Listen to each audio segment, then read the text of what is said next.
আল্লাহ তাআলা বলেন, ইয়া আইয়ুহান নাস ইন্না খালাকনাকুম মিন যাকারিন ওয়া উনসা ওয়া জাআলনাকুম শুউবান ওয়া ক্বাবাইলা লিতাআরাফু ইন্না আকরামাকুম ইনদাল্লাহি আতকাকুম।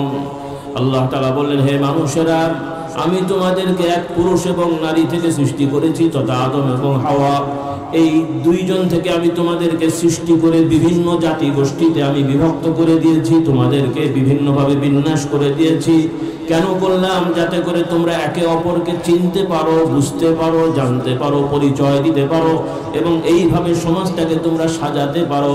এজন্য করে দিইনি যে তোমরা এগুলো নিয়ে মারামারি ঝগড়া ফাসাদ করবে। কিন্তু মানুষেরা কি করলো? আরব দেশের এক গোষ্ঠী বললো, আমরা ভালো, আমরা আরব, ইব্রাহিমের বংশধর, ওরা সব সাধারণ মানুষ। এই যে ইহুদিরা আছে, এরা বলছে যে আমরা নবীর বংশের মানুষ, আমরাই সব থেকে ভালো, আমরাই দুনিয়ায় শাসন করব, সবাই হলো আমাদের চাকর বাকর। বলেন নাউজুবিল্লাহ। এই যে অহংকার, অহমিকা, এটা শয়তান আমাদের মধ্যে ঢুকিয়ে দিয়েছে। কারণ ইসলামের আইন অনুযায়ী কে নবীর সন্তান হোক, আর যার সবাই তো একদিক থেকে আদম সন্তান, তারপরও মাঝখানে কিছু কিছু নবী এসছেন, সেই বংশের আবার লোকরা আছে। হ্যাঁ, কিন্তু যারা ওই বংশের লোক না, এমনি সাধারণ বংশের লোক, তার যদি ঈমান আমল ঠিক থাকে, সে কোথায় যাবে? বলেন কোথায় যাবে? আবার নবীর বংশের শুধু না, নবীর সরাসরি সন্তান হয়েও নবীর আদর্শের উপরে যদি না থাকে, আল্লাহ তাআলা বলছেন এটা কাফের হয়ে জাহান্নামে যাবে। মা কানা মুহাম্মাদুন আবা আহাদিন মির রিজালিকুম ওয়ালাকিন রাসূলুল্লাহ ওয়া খাতামান নাবিয়্যিন ওয়া কানা আল্লাহু বিকুল্লি শাইইন আলীমা। ইয়া আইয়ুহাল্লাযীনা আমানু যকুরুল্লাহা যিকরান কাসীরা ওয়া সাব্বিহুহু বুকরাতান ওয়া আসীলা। সকলে আসুন আমার সাথে কয়েক মর্তবা আল্লাহ রাব্বুল আলামিনের শানে তাসবিহ, তাহমিদ, তাকবীর আমরা সকলেই পড়ে নিই। এর সাথে আমাদের প্রিয় নবী মুহাম্মদ রাসূলুল্লাহ সাল্লাল্লাহু আলাইহি ওয়াসাল্লামের প্রতি দরুদ ও সালাম আমরা পেশ করে নিই। সকলে আমার সাথে পড়ুন, সুবহানাল্লাহ, আলহামদুলিল্লাহ, ওয়া লা ইলাহা ইল্লাল্লাহ, আল্লাহু আকবার, ওয়া লা হাওলা ওয়া লা কুওয়াতা ইল্লা বিল্লাহিল আলিয়্যিল আযীম। সুবহানাল্লাহি ওয়া বিহামদিহি আদাদা খালকিহি ওয়া রিদা নাফসিহি ওয়া জিনাতা আরশিহি ওয়া মিদাদা কালিমাতিহি। সুবহানাল্লাহি ওয়া বিহামদিহি আদাদা খালকিহি ওয়া রিদা নাফসিহি ওয়া জিনাতা আরশিহি ওয়া মিদাদা কালিমাতিহি। সুবহানাল্লাহি ওয়া বিহামদিহি আদাদা খালকিহি ওয়া রিদা নাফসিহি ওয়া জিনাতা আরশিহি ওয়া মিদাদা কালিমাতিহি। লা ইলাহা ইল্লাল্লাহু ওয়াহদাহু লা শারীকা লাহু, লাহুল মুলক ওয়া লাহুল হামদ ওয়া হুয়া আলা কুল্লি শাইইন কাদির। আল্লাহুম্মা সাল্লি আলা সাইয়্যিদিনা ওয়া মাওলানা মুহাম্মাদিন আন-নাবিয়্যিল উম্মি ওয়া আলিহি ওয়া সাল্লিম। আল্লাহুম্মা সাল্লি আলা মুহাম্মাদিন ওয়া আলা আলি মুহাম্মাদ কামা সাল্লাইতা আলা ইব্রাহিম ওয়া আলা আলি ইব্রাহিম ইন্নাকা হামিদুম মাজিদ। اللهم بارك على محمد وعلى آل محمد كما باركت على إبراهيم وعلى آل إبراهيم إنك حميد مجيد.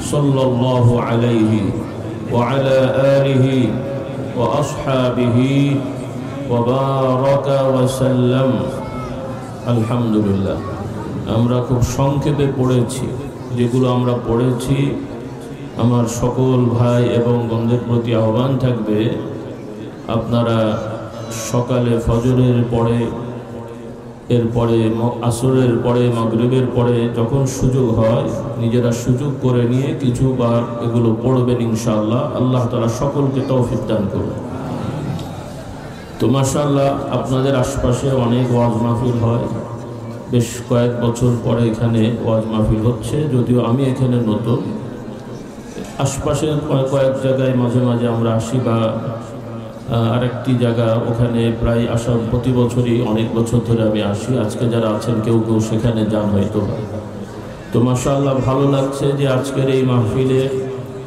উপস্থিতির একটা বড় অংশ হচ্ছে যুবক কিশোর এবং মা বোনদের সংখ্যা অনেক বলি আলহামদুলিল্লাহ এবং জনসংখ্যার দিক থেকে বাংলাদেশের জনসংখ্যায় শতকরা 90% প্রায় মুসলমানদের বংশ আর আপনাদের এলাকায় আরও বেশি মোটামুটি যা তথ্য পেলাম তাতে 97-98% এরকম বলা হয় তো যাই হোক তো সেটা হলো খাতা কলমের পরিচয়ের সংখ্যার দিক থেকে এখন আমাদের এই খাতা কলমের পরিচয় দিয়ে কি কবর হাসরে পার পাওয়া যাবে তো নাকি বলে হ্যাঁ তাও আবার বাংলাদেশের খাতা কলম কি বুঝলেন হ্যাঁ কারণ বহু লোক আছে কবরে থেকেও নাকি বোম ফাটায় কি বলেন আপনারা আবার অনেক লোক আছে যে এলাকায় জীবনে যায়নি নামও শোনেনি সেও নাকি ওখানে যে খুন করে সেগুলো আবার সরকারি রিপোর্টও হয় তো এই যদি এই অবস্থা হয় তাহলে এর রিপোর্টের উপরে নির্ভর করে কবরের ফেরেশতারা কি মানবে বলেন দেখি কি মনে হয় আপনাদের কাজেই আমাদের খাতা কলমের রিপোর্টেও কবরে কাজ হবে না হাসরে কাজ হবে না আমাদের প্রত্যেককে প্রকৃতপক্ষে মুমিন মুসলিম হতে হবে তাহলে কেউ রিপোর্ট দিক আর না দিক আমরা এমনি এমনি পার পেয়ে যাবো বলুন সুবহানাল্লাহ তো আলহামদুলিল্লাহ আমরা একটা বড় নিয়ামত পেয়েছি যে আমরা মুসলিম পরিচয় দিতে পারছি এটা একটা বড় নিয়ামত বলি আলহামদুলিল্লাহ কারণ এই দেশে তো অন্যান্য ধর্মের লোকও 10% হলেও আছে আমাদের আশপাশেই থাকছে ভারতবর্ষে প্রায় মুসলিমদের সংখ্যা মোটামুটি 30% মানে 30% বলা হয় কম বেশি বা 30% শতকরা 30% মানে 100 জনের মধ্যে 30 জন মুসলিম আর 70 জন বিভিন্ন ধর্মের তার মধ্যে বেশি হলো সনাতন ধর্মের তো যাই হোক এক সময় তো এটাও ভারতের অংশ ছিল এই যে আজকে আমি আপনাদের এলাকায় প্রথম বা নতুন এসেছি আপনাদের এলাকায় কিন্তু আপনাদের অনেকের দাদা বা পরদাদারা কিন্তু আমাদেরও পরদাদাদের সাথে সম্পৃক্ত সেই ব্রিটিশ আমলে আজকে থেকে 100 বছর আগে থেকেই বলি আলহামদুলিল্লাহ অর্থাৎ আমার দাদার বাবাও আপনাদের এই এলাকায় আশপাশে মাঝে মাঝে দু একবার এসেছিলেন সে ব্রিটিশ আমলে এবং ওনাদের খলিফারাই এই সমস্ত এলাকায় মুসলমানদেরকে দিন শিখিয়েছেন এবং তাদের হাতে ইতিহাস সাক্ষী হয়তো বা অনেক অমুসলিমরাও ঈমান গ্রহণ করেছিলেন বলি আলহামদুলিল্লাহ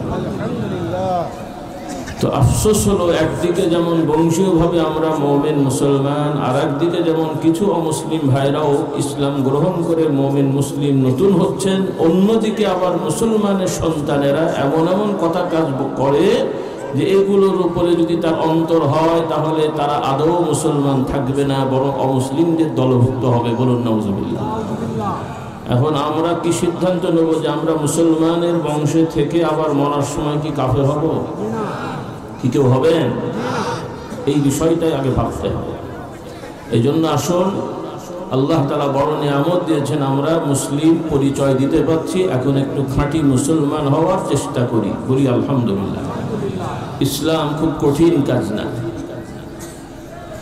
কিছু মানুষ আছে আলেম ওলামারা যখন ওয়াজ নসিহত করেন হালাল হারাম কথাগুলো বলেন হারাম মানে হলো যে আল্লাহর আইনে নিষিদ্ধ মানা করা হয়েছে এবং এই হারামের একটা বড় অংশ হলো এমন অপরাধ যে শাস্তিযোগ্য অপরাধ আমার যারা স্কুল কলেজের ছাত্ররা আছে একটু খেয়াল করো কারণ তোমরা ছাত্র মানুষ তোমাদেরকে শিখতে হবে কারণ ওয়াজ মাহফিল কিন্তু এই গতানুগতিক দলীয় সভা সমাবেশ না হই হই করে একটা কিছু বললাম, বুঝলাম না, একটা দলীয় একটা এজেন্ডা হলো, শোডাউন হলো। ওয়াজ মাহফিল এরকম না। ওয়াজ মাহফিল উন্মুক্ত পাঠশালা, উন্মুক্ত দর্স, উন্মুক্ত বিদ্যালয়, সর্বশ্রেণীর। এখানে দাদা নাতি, নানা নাতিও এখানে বসে ওয়াজ শুনছেন একই ক্লাসে, বলি আলহামদুলিল্লাহ। তো সেই হিসাবে নানা নাতিও ছাত্র ভাই, কি বলেন? তাই তো নাকি বলেন? হ্যাঁ, সর্বশ্রেণীর ভাই বোনেরা ওয়াজ মাহফিল থেকে কিছু শিখবেন। আল্লাহ তাআলার কাছে সাহায্য চাচ্ছি, যে কথাগুলো আমাদের সবার জন্যে দুনিয়া আখিরাতের কল্যাণে আসবে, আল্লাহ তাআলা এই অল্প সময় এমন কিছু বিষয় বলার তৌফিক দান করুন। এবং অনুরোধ থাকবে, যেহেতু প্রথম এসেছি, আপনাদের ভাবসাব থেকে বোঝাই যাচ্ছে যে আমি যা কথা সাধারণত বলি অনেকের পছন্দ হবে না হয়তোবা। তো পছন্দ হোক আর না হোক, একটু ধৈর্যের সহিত বসবো। রাজি আছি ইনশাআল্লাহ? পছন্দ হলে বসলে সওয়াব পাবেন, আর না হলে বসলেও ডবল সওয়াব পাবেন, কারণ ধৈর্য ধরতে হয়। হুজুর তো বলেছেন, কি বলেন? ভালো লাগছে না, তারপরেও বসি সওয়াবের আশায়, আশা করি বেশি হবে, কি বলেন? কি বসবো ইনশাআল্লাহ? তো আল্লাহ তাআলা আমাদেরকে কবুল করুন। তো বিশেষ করে আগে যুবকদের বিষয় এবং মা বোনদের বিষয় আগে বলব, আর বুড়ো ভাইদের বিষয়ে কি বলা লাগবে? হ্যাঁ, আল্লাহ নবী সাল্লাল্লাহু আলাইহি সাল্লাম এক বুড়োকে বলেছিলেন যে বুড়োরা কিন্তু জান্নাতে যাবে না। জানেন তো আপনারা? বুড়ো ভাইয়েরা কোথায় যাবে না? জান্নাতে যাবে না। তো কি করতে হবে? জোয়ান সাজতে হবে, সাদা দাড়ি কালি লাগিয়ে, অথবা ক্লিন শেভ হয়ে। নাকি ক্লিন শেভ হলে তার ফেরেশতারা বয়স বুঝতে পারবে না, মালাকুল মউত আসবে না, তাই তো? কি ব্যাপার তাই? কালো করলেও কি ফেরেশতারা বুঝতে পারবে না বিষয় তাই? বলি আলহামদুলিল্লাহ। আল্লাহ তাআলার দয়ার শেষ নেই, বলি আলহামদুলিল্লাহ। আল্লাহ রাব্বুল আলামিন এই সৃষ্টি জগৎকে করুণা দয়া দিয়ে ভরে দিয়ে রেখেছেন। আবার আমাদের এই দুনিয়ার পর্ব শেষ হওয়ার পরে কিয়ামত হাসরের সময় বিচার ব্যবস্থায় ইমানদার মুমিন দুনিয়ায় যে যে বয়সেরই থাকুক সবাইকে জান্নাতের ফয়সালা দিয়ে নারী পুরুষ ইমানদারদেরকে যুবক যুবতী করে জান্নাত দান করবেন। বলুন সুবহানাল্লাহ। কারণ আল্লাহ রাব্বুল আলামিন জান্নাতকে ভোগ করার জন্য সাজিয়ে রেখেছেন। দুনিয়ায় অনেক বিষয়ের বাধ্যবাধকতা আছে, সেটাও আমাদের কল্যাণে, কিন্তু জান্নাতে আল্লাহ রাব্বুল আলামিন সব কিছু উন্মুক্ত করে দিয়েছেন। আপনার আমার যেভাবে ইচ্ছা হবে খাবেন, দাবেন, আমোদ ফুর্তি করবেন, কোনো রকমের নিষেধাজ্ঞা থাকবে না। বলুন সুবহানাল্লাহ। তবে কোনো খারাপ জিনিসও থাকবে না যে ওটা নিষেধ করতে হবে। বলুন সুবহানাল্লাহ। দুনিয়ায় মদ খাওয়া হালাল না হারাম? আল্লাহর আইনে মদ খাওয়া, জোরে বলেন, বিক্রি করা, তৈরি করা। কিন্তু আমাদের দেশে বা বাংলাদেশে বা পৃথিবীর অনেক দেশে একদিকে বলে মাদক নিয়ন্ত্রণ করতে হবে, মাদক নিয়ন্ত্রণে প্রশাসন কাজ করছে, আবার আর একদিকে মাদক যাতে নিয়ন্ত্রণ হয় সেজন্য মদের কারখানা হয়, তাই তো?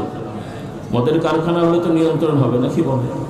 হ্যাঁ, বাংলাদেশে আগে বাইরে থেকে মদ আসতো, সেটার আবার ট্যাক্স নিত এবং যারা খায় বিক্রি করে লাইসেন্স দেওয়া হতো, সেটাও হারাম।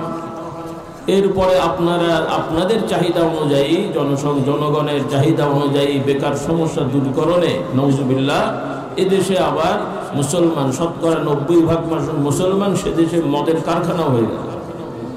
আবার সেই কারখানা হওয়ার পরে দিনকে দিন মদের চাহিদা বাড়লো, গ্রাহক বাড়লো, মদখোর বাড়লো। তাহলে আপনাদের উপকার হলো তো নাকি? উপকার হচ্ছে না? আল্লাহ আমাদের হেদায়েত দান করুন। যাই হোক, আমার যুবকেরা শিখে নাও, তোমরা একসময় পড়াশোনা করে ইনশাআল্লাহ এই দেশের বিভিন্ন দায়িত্বে যাবে, আমরা দোয়া করছি। তবে নকল করে না, আবার প্রক্সি ভণ্ডামি করে টাকা দিয়ে, ঘুষ দিয়েও না, যোগ্যতা দিয়ে। কি দিয়ে বলেন? কি দিয়ে? কারণ এখন নকল সাইলাভ হয়ে গেছে। একদম প্রাইমারি থেকে ইউনিভার্সিটি পর্যন্ত ছাত্রদের একটা বড় অংশ নকল করে, শিক্ষক শিক্ষিকাদের একটা বড় অংশ এই নকলের সাথে সম্পৃক্ত আছে, এবং অনেক শিক্ষক শিক্ষিকা ঠিক মতো ক্লাস নেয় না, পড়ায় না। এই সমস্যা আপনাদের দেশে নেই? হ্যাঁ, আল্লাহ তাআলা সবাইকে হেদায়েত দান করুন। তো যারা আছেন দায়িত্বশীল তাদেরকেও আমি স্মরণ করিয়ে দিই, যারা বর্তমানে রাষ্ট্রের বিভিন্ন বা দায়িত্বে আছেন, প্রশাসন, সরকারের এবং বিভিন্ন সংস্থায়, বিভিন্ন বিভাগে, এবং যারা ইনশাল্লাহ ভবিষ্যতে আমার যুবকেরা যারা হাই স্কুল কলেজে পড়ছো, কিছু কথা তো আশা করি মনে থাকবে যে আল্লাহর আইন অনুযায়ী মদ হলো কি হারাম, খাওয়াও যাবে না, বিক্রিও করা যাবে না, বানানোও যাবে না, অনুমোদন দেওয়াও যাবে না। এটা হলো দুনিয়ায়। কিন্তু আল্লাহ তাআলা জান্নাতে মদ শুধু দেবেনই না, মদের আল্লাহ তাআলা জান্নাতে নদী বানিয়ে দেবেন। সুবহানাল্লাহ বললেন না?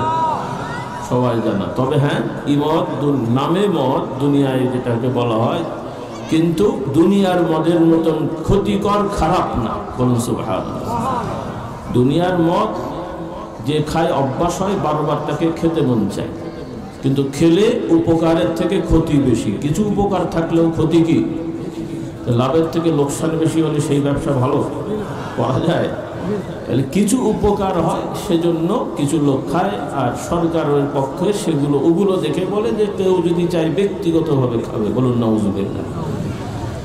কিন্তু আল্লাহর বিধান অনুযায়ী কোনো মানুষ অন্যেরও ক্ষতি করবে না, নিজেরও ক্ষতি হয় এমন কাজও করবে না। বলুন সুবহানাল্লাহ। এই আমার যুবকরা খুব ভালো করে খেয়াল করো, আমরা মুমিন মুসলমান হিসেবে আমাদের নীতি হবে যে কাজ অন্যের জন্য ক্ষতি হবে এমন কাজও করা যাবে না, এবং নিজের জন্য ক্ষতি হয় এমন কাজও করা যাবে না। ইমানদারের দায়িত্ব হলো সকল ধরনের ক্ষতি থেকে নিজেকে হেফাজত করা, অন্যের ক্ষতি, নিজের ক্ষতি, আর ধর্ম বর্ণ নির্বিশেষে সকল সৃষ্টির উপকার হয় এমন কাজ করা। বলুন সুবহানাল্লাহ।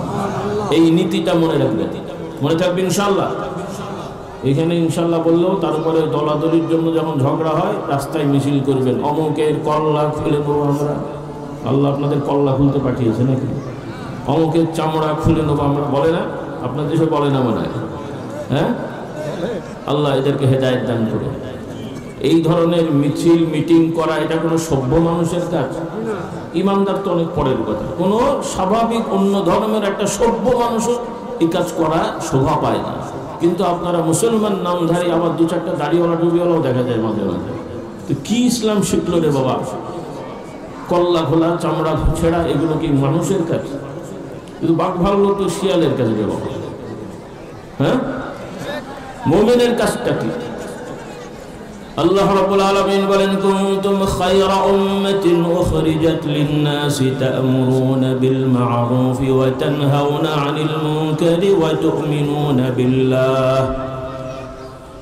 আল্লাহ তাআলা আল্লাহর নবী মুহাম্মদ সাল্লাল্লাহু আলাইহি ওয়াসাল্লামকে সম্বোধন করে তার অনুসারী সাহাবায়ে কেরাম এবং তাদের অনুসারী কিয়ামত পর্যন্ত যারা মুমিন মুসলিম হবে তাদের বৈশিষ্ট্য আল্লাহ তাআলা জানিয়ে দেন। তোমরাই হলো সব থেকে উত্তম জাতি, যাদেরকে মানব জাতির কল্যাণে আবির্ভূত করা হয়েছে। অর্থাৎ মানুষের কল্যাণে, মানুষের উপকারের জন্যই তোমরা মুমিন মুসলিম হিসেবে আল্লাহ তাআলা তোমাদেরকে ঈমান ইসলাম দান করেছেন। বলুন সুবহানাল্লাহ। কি করার জন্যে? সৃষ্টির কল্যাণের জন্যে, সৃষ্টির উপকারের জন্যে। তাহলে একজন মুমিন মুসলিমের বৈশিষ্ট্য হবে সে সবার উপকারের চেষ্টা করবে, কারো ক্ষতি হয় এমন কাজ করতে যাবে না। কথা মনে থাকবে? কথা বলছে না, মনে থাকবে। তবে ইলেকশনটা যাক, তারপরে কি বলবো, ইলেকশনের সময় তার কোনো ফতোয়া টতোয়া নাই। মারো, ধরো, কাটো, পাটাও, জ্বালাও, পোড়াও, এগুলো সব রাজনীতির জন্য বৈধ। আর যখন গদিতে বসে যাবেন তখন আইন কানুন নাকি? এগুলো কোনো মুসলমানের কাজ না। এই রাজনীতির নামে যা হচ্ছে, আপনাদেরকে অপব্যবহার করা হচ্ছে। আমি আমার যুবক যুবতী ভাই বোনদের বলতে চাই, অন্যের জন্য নিজের জীবনকে ধ্বংস করা এটা বড় অন্যায়।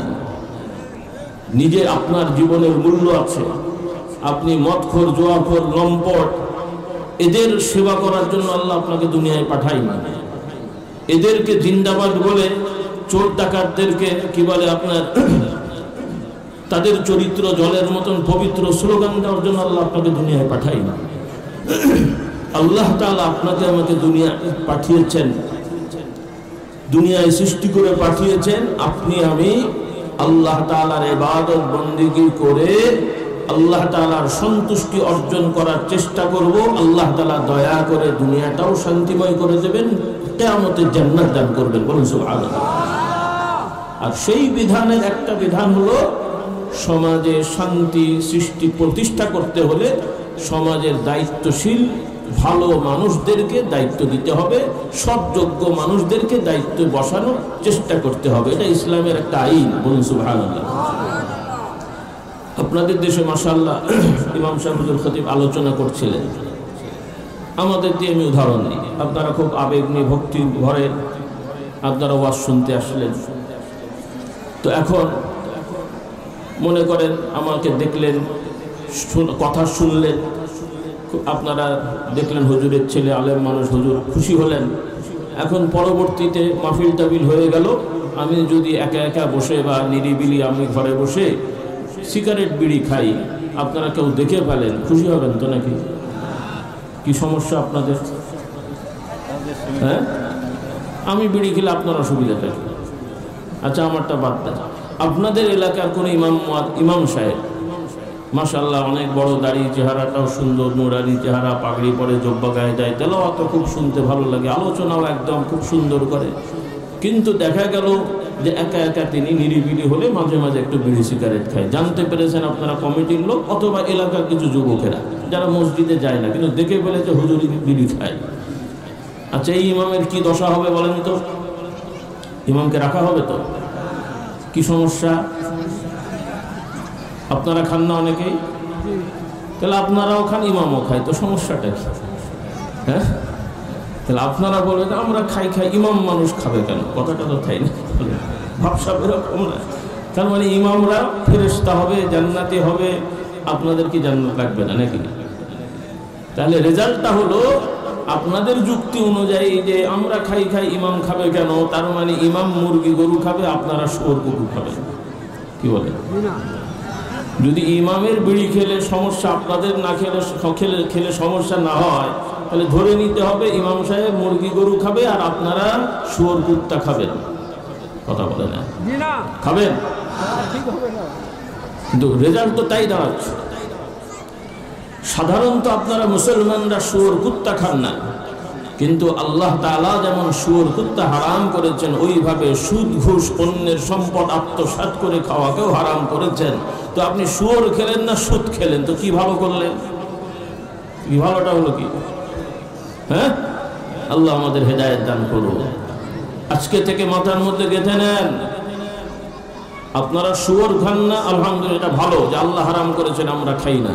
এখন আপনাদের অন্তরে এটা গাঁথতে হবে, শুয়োরও যেমন হারাম, সুদও তেমন হারাম।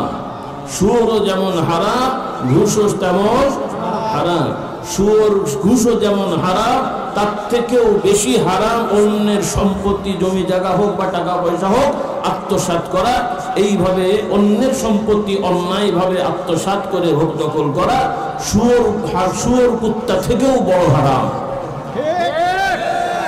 আল্লাহ তাআলা আমাদের এগুলো থেকে তওবা করে ফেরত আসার তৌফিক দান করুন। নাকি আপনারা মনে করছেন এগুলো বাঁচলে মানে আপনারা সব না খেয়ে মরে যাবেন? না, বরং এইভাবে বিচার করে চললে আপনাদের যা আল্লাহ দিয়েছেন আরো বাড়িয়ে দেবেন। বলুন সুবহানাল্লাহ। আরো কি করবেন? বাড়িয়ে দেবেন।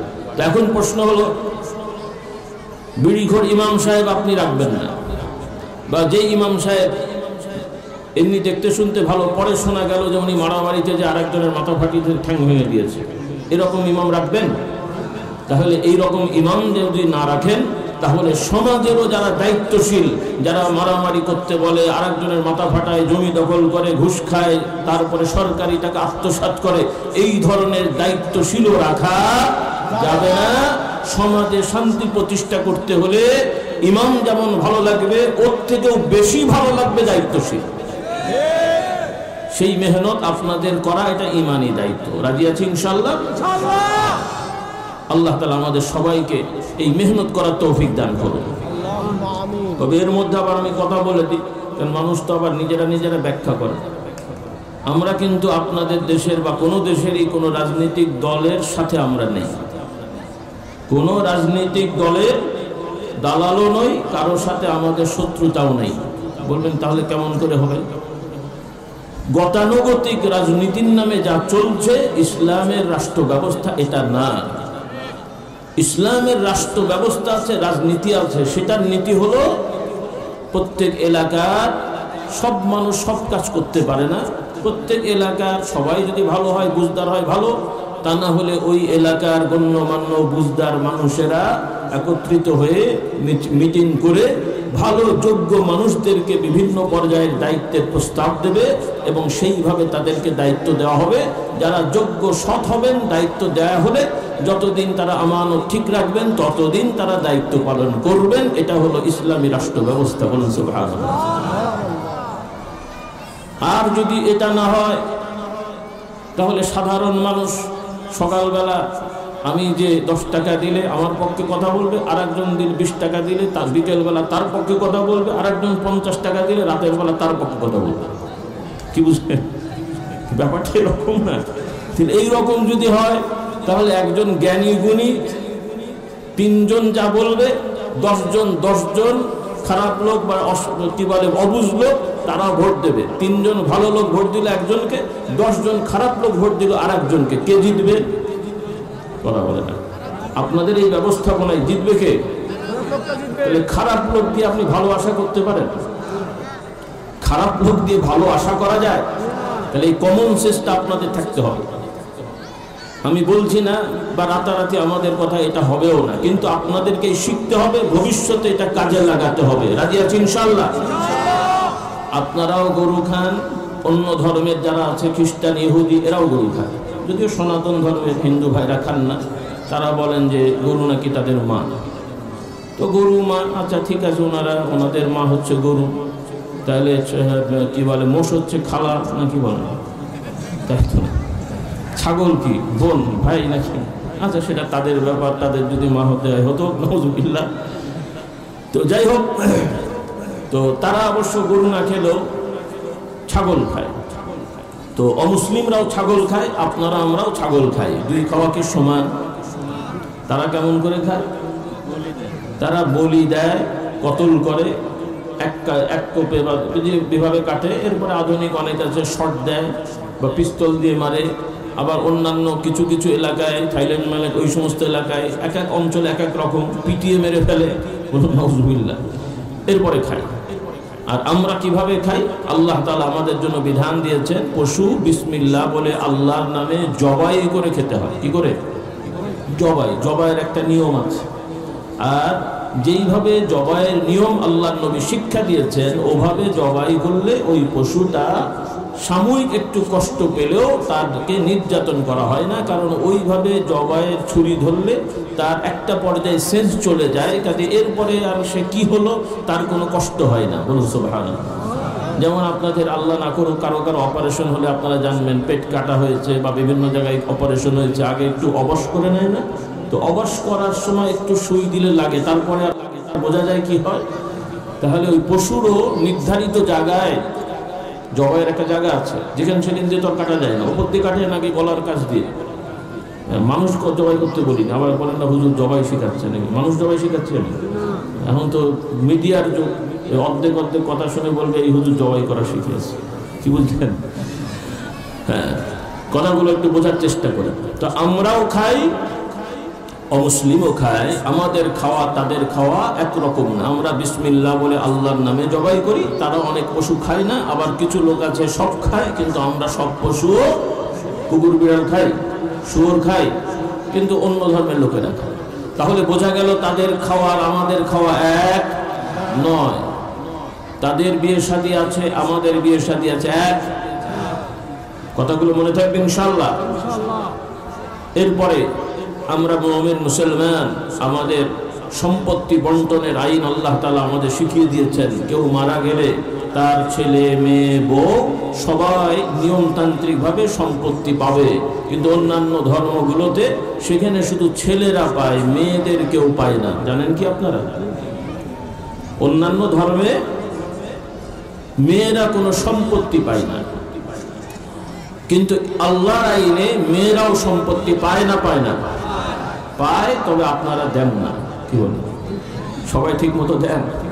এই বহু দাড়িওয়ালা টুপিওয়ালা বসে আছে, অন্যরা তো আছে দেখতে শুনতে মনে হবে সুফি সাহেব, ভেতরের খবর হলো সব সম্পত্তি ছেলেদের লিখে দিয়েছে, মন্দির মেয়েদেরকে দেয়নি। আপনাদের দেশে এরকম নেই বোঝা? হ্যাঁ, আল্লাহ এদেরকে হেদায়েত দান করুন। আবার অনেক ভাই আছে মনের সম্পত্তি অন্যায়ভাবে ৯-৬ করে রেকর্ড করে লিখে দেয়, আপনাদের দেশে এগুলো নেই মনে হয়। তাহলে অন্যের সম্পত্তি অন্যায়ভাবে লিখে নিয়ে সেই সম্পত্তির ফসল খাওয়া, ওই সম্পত্তির দোকানপাট করে ভাড়া দেওয়া, ওখানে বাড়ি করে থাকা, এগুলো সম্পূর্ণ গজবের কাজ। কি কাজ? কার কার গজব লাগবে? গজব লাগবে আপনাদের? গজব লাগবে, কিন্তু কাজগুলো তো গজবের। তো আপনি গজবের জায়গায় শুয়ে থেকে বসে থেকে রহমত পেতে পারেন। চৈত্র মাসের প্রচন্ড গরমে তাক মাথায় যদি বাইরে যে বসে থাকেন, ঠান্ডা লাগবে তো নাকি? ঠান্ডা লাগবে না? আচ্ছা, আমি একটা দোয়া শিখিয়ে দিই, ওই দোয়া পড়লে মনে হয় ঠান্ডা লাগবে। আছে এরকম কোনো দোয়া? মাথায় ছাতি নেই, গাছের ছায়া নেই, তার আবার যদি টাক মাথা হয়, কি মাথা টাক বলে তো নাকি? প্রচন্ড গরমে যদি বসেন ঠান্ডা লাগবে? তাহলে দুনিয়ায় অন্যের সম্পত্তি, টাকা পয়সা হোক, জমি জায়গা হোক, যেভাবেই হোক, যদি দখল করা হয়, আল্লাহ তাআলা বলছেন তারা যে খাচ্ছে যাচ্ছে, আমোদ ফুর্তি করছে, তারা শিখে রাখো এই খাওয়া তার আসল খাওয়া না। আল্লাহ তাআলা বলছেন কিয়ামতে তাদের পেটের ভেতরে আগুন জ্বলবে, বাইরেও আগুন জ্বলবে। বলুন নাউজুবিল্লাহ। তো আল্লাহ তাআলা জানালেন যারা হারাম খাবে, হারাম মানে শুধু কুকুর শুয়োর না। শুয়োর খেলে কিয়ামতের ময়দানে ছাগলেরা মামলা করবে না, বরং ওরা বলবে বাঁচা গেছে। কি বলে, তাই না? ছাগলরা যে মামলা করবে না যে আল্লাহ আমাদের বাদ দিয়ে এরা শুয়োর খেয়েছে, তাই এই মামলা হবে না। কিন্তু অন্যের সম্পত্তি যত গোপনীয়তা রক্ষা করুক, এমনকি বর্তমান অনেক সময় হিসাব নিকাশে অনেকে খুব চালাক বেশি, এমনভাবে চুরি করে যে বুঝতে দেয় না, বুঝতে পারে না। তাহলে যেই লোকগুলোর সম্পত্তি আমি অন্যায়ভাবে কৌশলে দখল করলাম, খেলাম, দুনিয়ায় তারা বুঝতে পারেনি, কিয়ামতে কিন্তু ঠিকই বুঝে ফেলবে। কিয়ামতে কি হবে? ঠিকই তাদের মনে পড়ে যাবে। আপনাদের হয় কিনা দেখেন, আমার হয় মাঝে মাঝে। অনেক সময় আশপাশের লোকেরা, বন্ধু বান্ধব, পরিচিতরা টুকটাক 100, 200, 500, 1000 টাকা অনেক সময় ধার চায় না। আমার কথা কি বুঝতে কষ্ট হয় আপনাদের? ধার চায় না অনেকে। তো অনেক সময় দেখা যায় যে অল্প টাকা 50, 100, 200, 500 কেউ যদি নিয়ে থাকে, এগুলো মৌখিকভাবে থাকে, অনেক সময় মনেও থাকে না কে নিল না নিল, মনে থাকে। দেখা গেছে যে 1 সপ্তাহ পরে দেবে, 1 মাস পরে দেবে, পরে আবার দেখা যায় দেয়নি আর মনেও নেই। কিন্তু যখন আবার আপনার আমার দরকার হয়, হঠাৎ করে টাকা নেই, খুব টাকা দরকার, তখন দেখবেন ঠিকই কিন্তু মনে পড়ে যায়, ও 500 নিয়েছিল, ও 100 নিয়েছিল। আপনাদের হয় কিনা আমার জানা নেই, আমার হয় অনেক সময়। হ্যাঁ, যেটা দুনিয়ার ব্যাপার। তো কিয়ামতে প্রত্যেকটা মানুষ চাইবে যে আমি একটু সওয়াব বেশি পাই, আমার গুনাহগুলো যেন মুক্ত হয়, গুনাহগুলো থেকে আমি যেন ক্ষমা পাই। তখন কিয়ামতে ওই লোকটা তখন চিন্তা করবে যে কার আমার ইবাদতের সওয়াব তো আমার আছে, আরো কিভাবে পাওয়া যায়। তখন সে চিন্তা করে পাবে যে অমুক অমুক অমুক অমুক আমার এই ক্ষতিগুলো করেছিল। আল্লাহর দরবারে তখন তারা ক্ষতিপূরণের মামলা চাইবে। বলুন সুবহানাল্লাহ। আল্লাহ আমাদের হেদায়েত দান করুন, বলুন আল্লাহুম্মা আমিন। যেমন ওই দেখেন না, এক ধরনের মামলা আছে, কি মামলা বলে যেন ওটাকে, না, মানহানি মামলা।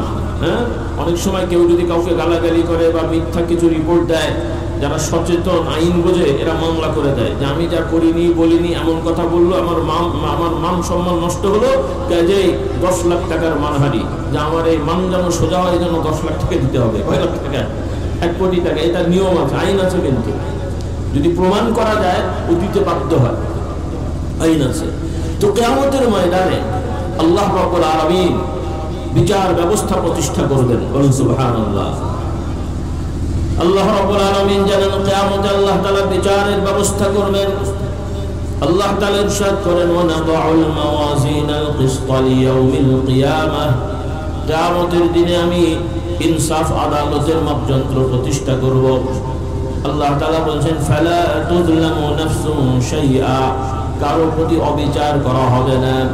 এবং কেউ যদি সামান্যতম পরিমাণ, ছোট হোক আর বড় হোক, কথা বা কাজও যদি সে দুনিয়ায় করে এসে থাকে, আল্লাহ তাআলা বলছেন সেটাও তার সামনে উপস্থাপন করা হবে, তাকে দেখানো হবে এবং তার বিচারের জন্য সেটা হাজির করা হবে। বলুন সুবহানাল্লাহ। ভালো দিক হোক আর খারাপ দিক হোক, বড় হোক আর ছোট হোক, অনুকণা পরিমাণ। এই যে পারমাণবিক বোমা অণু বলা হয়, আপনারা তো বিজ্ঞান যারা পড়েছেন জানেন, অণু দেখা যায় চোখ দিয়ে। এই অণুকে আরবিতে বলা হয় যুররা।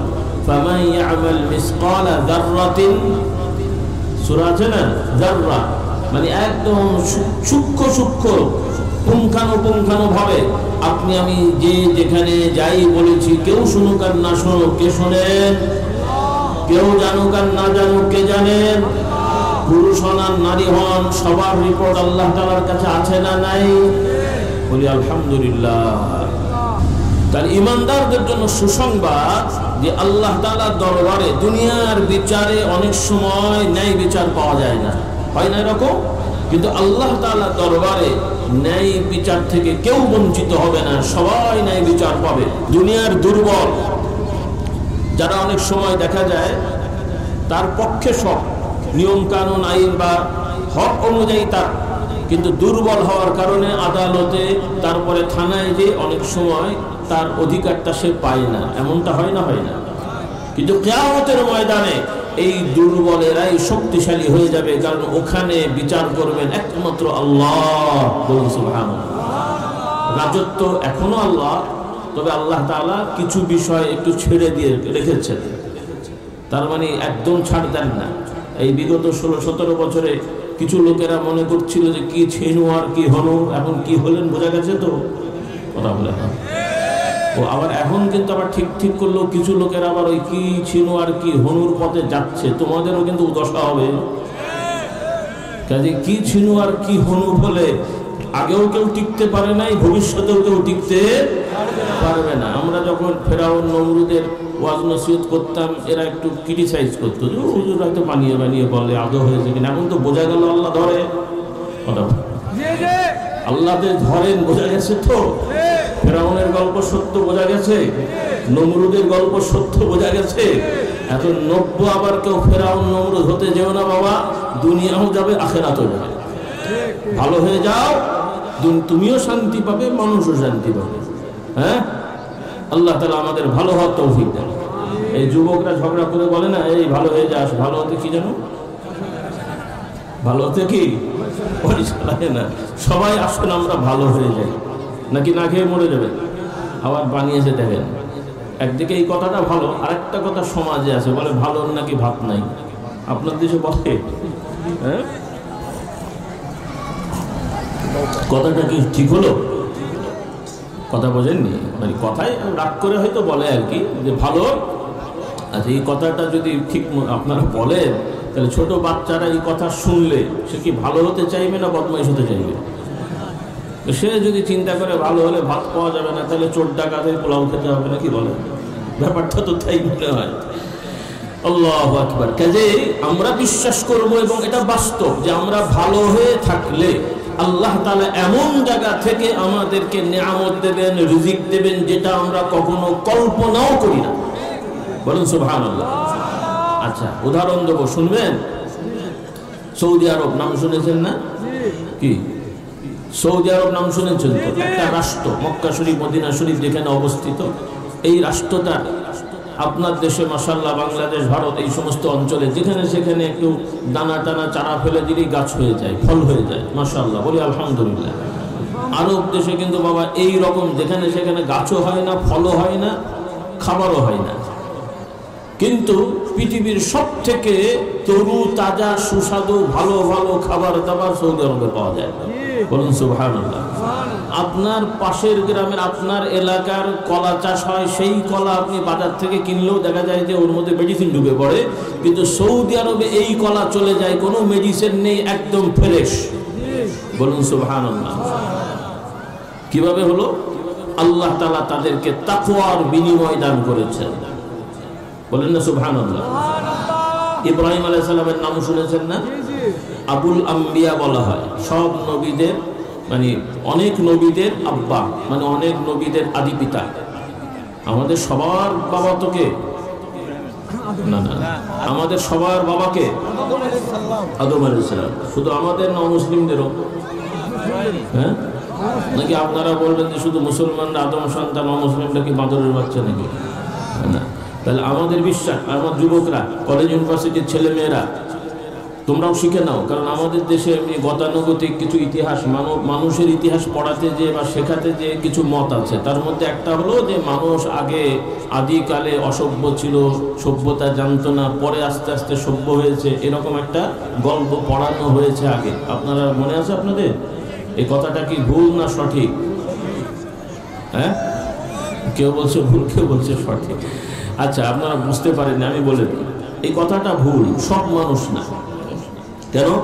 কারণ আদম আলাইহিস সালাম হচ্ছেন সব থেকে প্রথম মানুষ। এখন আদম আলাইহিস সালাম সভ্য ছিলেন না অসভ্য ছিলেন? আদম আলাইহিস সালাম জ্ঞানী ছিলেন না মূর্খ ছিলেন? আদম আলাইহিস সালাম শুধু মানুষই না, বরং প্রথম মানুষ এবং প্রথম নবী। বলুন সুবহানাল্লাহ। এবং জ্ঞানী এবং সভ্য। তাহলে আমরা সেই আদম আলাইহিস সালামের বংশের, আমাদের শুরু সভ্যতা, জ্ঞান, আদর্শ দিয়ে। বলি আলহামদুলিল্লাহ। আর ওই যে কথাটা বলা হয় ওইটাও ঠিক, কিন্তু ওইটা ঠিক মানে একদম সূচনা লগ্ন থেকে না। ওইটা ঠিক মানে যে পরবর্তীতে এই মানুষের একটা অংশ, খুব ভালো করে খেয়াল করেন, এই মানুষের একটা অংশ বিভিন্ন এলাকায়, জাতিগোষ্ঠীতে তারা অসভ্য হয়ে গিয়েছিল এবং বর্তমানে অসভ্য মানুষ আছে। আবার বর্তমানের অসভ্য মানুষগুলো সব কিন্তু বন জঙ্গলে না, অনেক বড় বড় পার্লামেন্টে, এমনকি ইউনিভার্সিটিতেও আছে। ইউনিভার্সিটির ডক্টরে, কিন্তু কোরআন হাদিসের আলোকে এগুলো অসভ্য। বড় বড় রাজনৈতিক দলের নেতা, আন্তর্জাতিক বিভিন্ন সংস্থার বড় বড় কর্মকর্তা, কিন্তু কোরআন হাদিসের আলোকে এগুলো অসভ্য, জানোয়ারের থেকে অধম। কারণ আপনাদের দেশে কোনো ছেলে কুত্তার পেছনে দৌড়া আমার তো জানা নেই। আছে কোনো মেয়ে কুত্তার পেছনে দৌড়া জানা আছে এরকম? কিন্তু এইগুলো বড় বড় আন্তর্জাতিক সংস্থা, ইউনিভার্সিটির বড় বড় লেকচারার, প্রফেসর, এমনকি রাজনৈতিক নেতা, এদের স্বভাব হলো ছেলে ছেলে মেয়ে পেছনে ঘুরে। বাকি আর আমি মুখে বলছি না। তো এগুলো কি সভ্য না জানোয়ার? আর এই আদর্শ আপনাদের ছেলে মেয়েদেরকে শেখানোর ষড়যন্ত্র চলেছে এবং এখনো চলছে। হতে দেবেন? হতে দেবেন? মনে থাকবে ইনশাল্লাহ। এই ধরনের কোনো কথাবার্তা কেউ বললেও তাকে বলতে দেওয়া হবে না। কোনো বই পুস্তকে থাকলেও সেই বই পুস্তক আমাদের স্কুল কলেজে পড়তে দেওয়া হবে না। মনে থাকবে কথাগুলো? আল্লাহ তাআলা আমাদের এই নীতির উপরে কায়েম থাকার তৌফিক দান করেন। তো আমি বলছিলাম ভাইরা, আল্লাহ তাআলা আদম আলাইহিস সালামকে সৃষ্টি করেছেন প্রথম মানুষ। তার থেকে বিভিন্ন জাতিগোষ্ঠী আল্লাহ তাআলা আবির্ভাব ঘটিয়েছেন। কিসের জন্য করেছেন আল্লাহ তাআলা জানিয়ে দিয়েছেন। ঝগড়া ফাসাদ করার জন্য না। যে ঝগড়াগুলো আপনারা করছেন, আমরা করছি, এই জাতি সেই জাতি, এই দেশ সেই দেশ। হ্যাঁ, আজকে থেকে 100 বছর আগে বৃহত্তর ভারতবর্ষ ছিল, সবাই এক দেশের নাগরিক ছিলেন। যে যেই ধর্ম যার যারটা নিয়ে ছিল, মাঝখানে ঝগড়া বাঁধিয়ে দিল দেশ ভাগ করা নিয়ে। মূলত এই ভাগ ঝগড়ার জন্য হয় নাই। প্রশ্নটা একটু ইতিহাস বলে দিই, আপনাদের মনে থাকবে। এই যে ভারত থেকে পাকিস্তান হলো, তারপরে আপনারা বাংলাদেশ হলেন, আপনারা বলছেন বা বলে থাকেন স্বাধীনতা অর্জন করেছেন বা স্বাধীনতা অর্জন করেছি, এগুলো আপনারা বলেন। স্বাধীনতার জন্য কাজগুলো করা হয়েছে বলা হয়, কিন্তু বাস্তবে এটা আপনাদের মনে রাখতে হবে। ঠিক আছে, স্বাধীনতা চেয়েছেন, কিন্তু বাস্তবতা হলো স্বাধীনতা পাননি। কথাগুলো মনে থাকবে তো? আমি একটু সত্যি কথাগুলো মনে করিয়ে দিই। স্বাধীনতা চাওয়া খারাপ না, কিন্তু আপনারা চেয়েছেন স্বাধীনতা, কিন্তু স্বাধীনতা না পাকিস্তান পেয়েছে, না আপনারা পেয়েছেন, না ভারত পেয়েছে। ব্রিটিশরা একভাবে দখল করে এই দেশগুলো শোষণ করেছিল। ব্রিটিশদেরকে আমরা তাড়িয়েছি ঠিকই, ওরা সশরীরে চলে গেলেও ওদের থেকে বড় বড় শয়তান আপনার আমার মধ্যে সৃষ্টি করে চলে গেছে। কাজে ওরা চলে গেলেও আপনি আমি যেন মনে না করি যে ওদের খপ্পর থেকে আপনি আমি বেঁচে গেছি। এখন ওরা আগে ছিল 10 জন, এখন আপনার আমার ছেলে মেয়েদের মধ্যে ওদের দাসী হলো 20 জন। এগুলো আমাদেরকে বুঝতে হবে। আল্লাহ তাআলা আমাদেরকে এই বুঝগুলো দান করুন। তো প্রথমত ঝগড়া করার জন্য দেশ ভাগ হয়নি, কারণ এই দেশ ভাগাভাগির সাথে আমাদের মুরব্বীরা জড়িত আছে। তারা চেয়েছিলেন যে মুসলমানরা একটা আলাদা রাষ্ট্র করে শাসন করে তারা পৃথিবীকে দেখা যে মুসলমানরা রাষ্ট্র শাসন করলে মানুষ কত নিরাপদ থাকে। বলুন সুবহানাল্লাহ। কিন্তু শয়তানকে ভালো কাজ করতে দেয়। ওই তাদের দোসরেরা আলেম ওলামাদেরকে কাজে লাগিয়ে দেশ ভাগ করে নেতা হলো ওরা, আর চুরি চামারি ডাকাতি করে আল্লাহর আইন সঠিকভাবে বাস্তবায়ন না করে মানুষের প্রতি জুলুম করা শুরু করলো। তার মধ্যে আবার আপনারা খেপে গেলেন যে এদের জুলুম মানা যাবে না, ওরা উর্দু ভাষায় আমাদের গাল দেয়, মোটা মোটা লোকেরা আমাদের লাঠিতে পিটায়, এত বড় বড় গায়ে মানে পিটানো কি আমাদের সহ্য হয়? আমরা রোগা পাতলা মানুষ। আপনারা চিন্তা করলেন ওদের উর্দু গালাগালি আমরা শুনবো না, আমরা আমাদের মাতৃভাষার নেতাদের গালাগালি শুনবো, তাই তো? তাই তো না? আগে ওরা উর্দু গাল দিত, আপনাদের কষ্ট হতো, এখন আপনাদের নেতারা বাংলায় গাল দেয়, খুব শুনতে ভালো লাগে তো নাকি? আগে ওরা কি মানে মোটা তাজা পাঞ্জাবিরা লাঠি দিয়ে পিটাতো, ওইটা আপনাদের কষ্ট হতো, এখন আপনাদের স্বজাতিরা পিটা একটু আরাম লাগে মনে হয়। কি হলোটা কি? তাহলে এক জুলুম থেকে বাঁচতে যেত আর এক জুলুমের মধ্যে পড়লেন, তো লাভটা কি হলো বলেন দেখি? হ্যাঁ, অধিকার পেলেন, তাহলে বোঝা গেল এই নিয়মে পাওয়া যায় না, এইভাবে হয় না। আল্লাহু আকবার। আল্লাহ আমাদেরকে হেদায়েত দান করুন, বুঝ দান করুন, বলুন আল্লাহুম্মা আমিন। রাসূলুল্লাহ সাল্লাল্লাহু আলাইহি ওয়াসাল্লামের সমাজে সব ওই সময় মদিনার সমাজে যারা আগে থেকে আছে রাষ্ট্র নিয়ম মেনে নিয়েছে, সেখানে ইহুদি, তারপরে আপনার নাসারা, খ্রিস্টান এবং দু চারটা মুশরিক পরিবার, তারাও স্বাধীনভাবে নাগরিকভাবে ছিল। কিন্তু আল্লাহ রাসূল সাল্লাল্লাহু আলাইহি ওয়াসাল্লাম ইসলামের আইন বাস্তবায়ন করেছেন, সেখানে কোনো অমুসলিমের প্রতি জুলুম করা হয়নি, কেউ তার নৈতিক অধিকার থেকে বঞ্চিত হয়নি, সবাই যার যার নিয়ম ধর্ম মেনে শান্তিতে ছিল। বলুন সুবহানাল্লাহ। এটা হলো ইসলামের আইন। তো আল্লাহ তাআলা বিভিন্ন ধর্ম আল্লাহ সৃষ্টি করে দেননি। এখানে আবার একটা জিনিস আপনাদেরকে মনে রাখতে হবে, এখন তো সব গোলাচ্ছে, কটা কথা বলবো বলেন দিকে, আমার মা বোনরা একটু ভালো করে খেয়াল করো।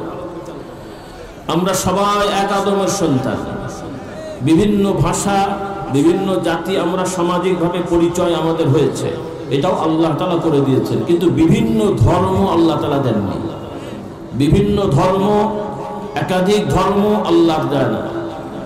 একাধিক ধর্ম, বিভিন্ন ধর্ম, ইসলাম বাদে এগুলো বিভিন্ন নেতা, বিভিন্ন সন্ন্যাসী, বিভিন্ন মনীষী, এদের বানোয়াট রেওয়াজ বিধান।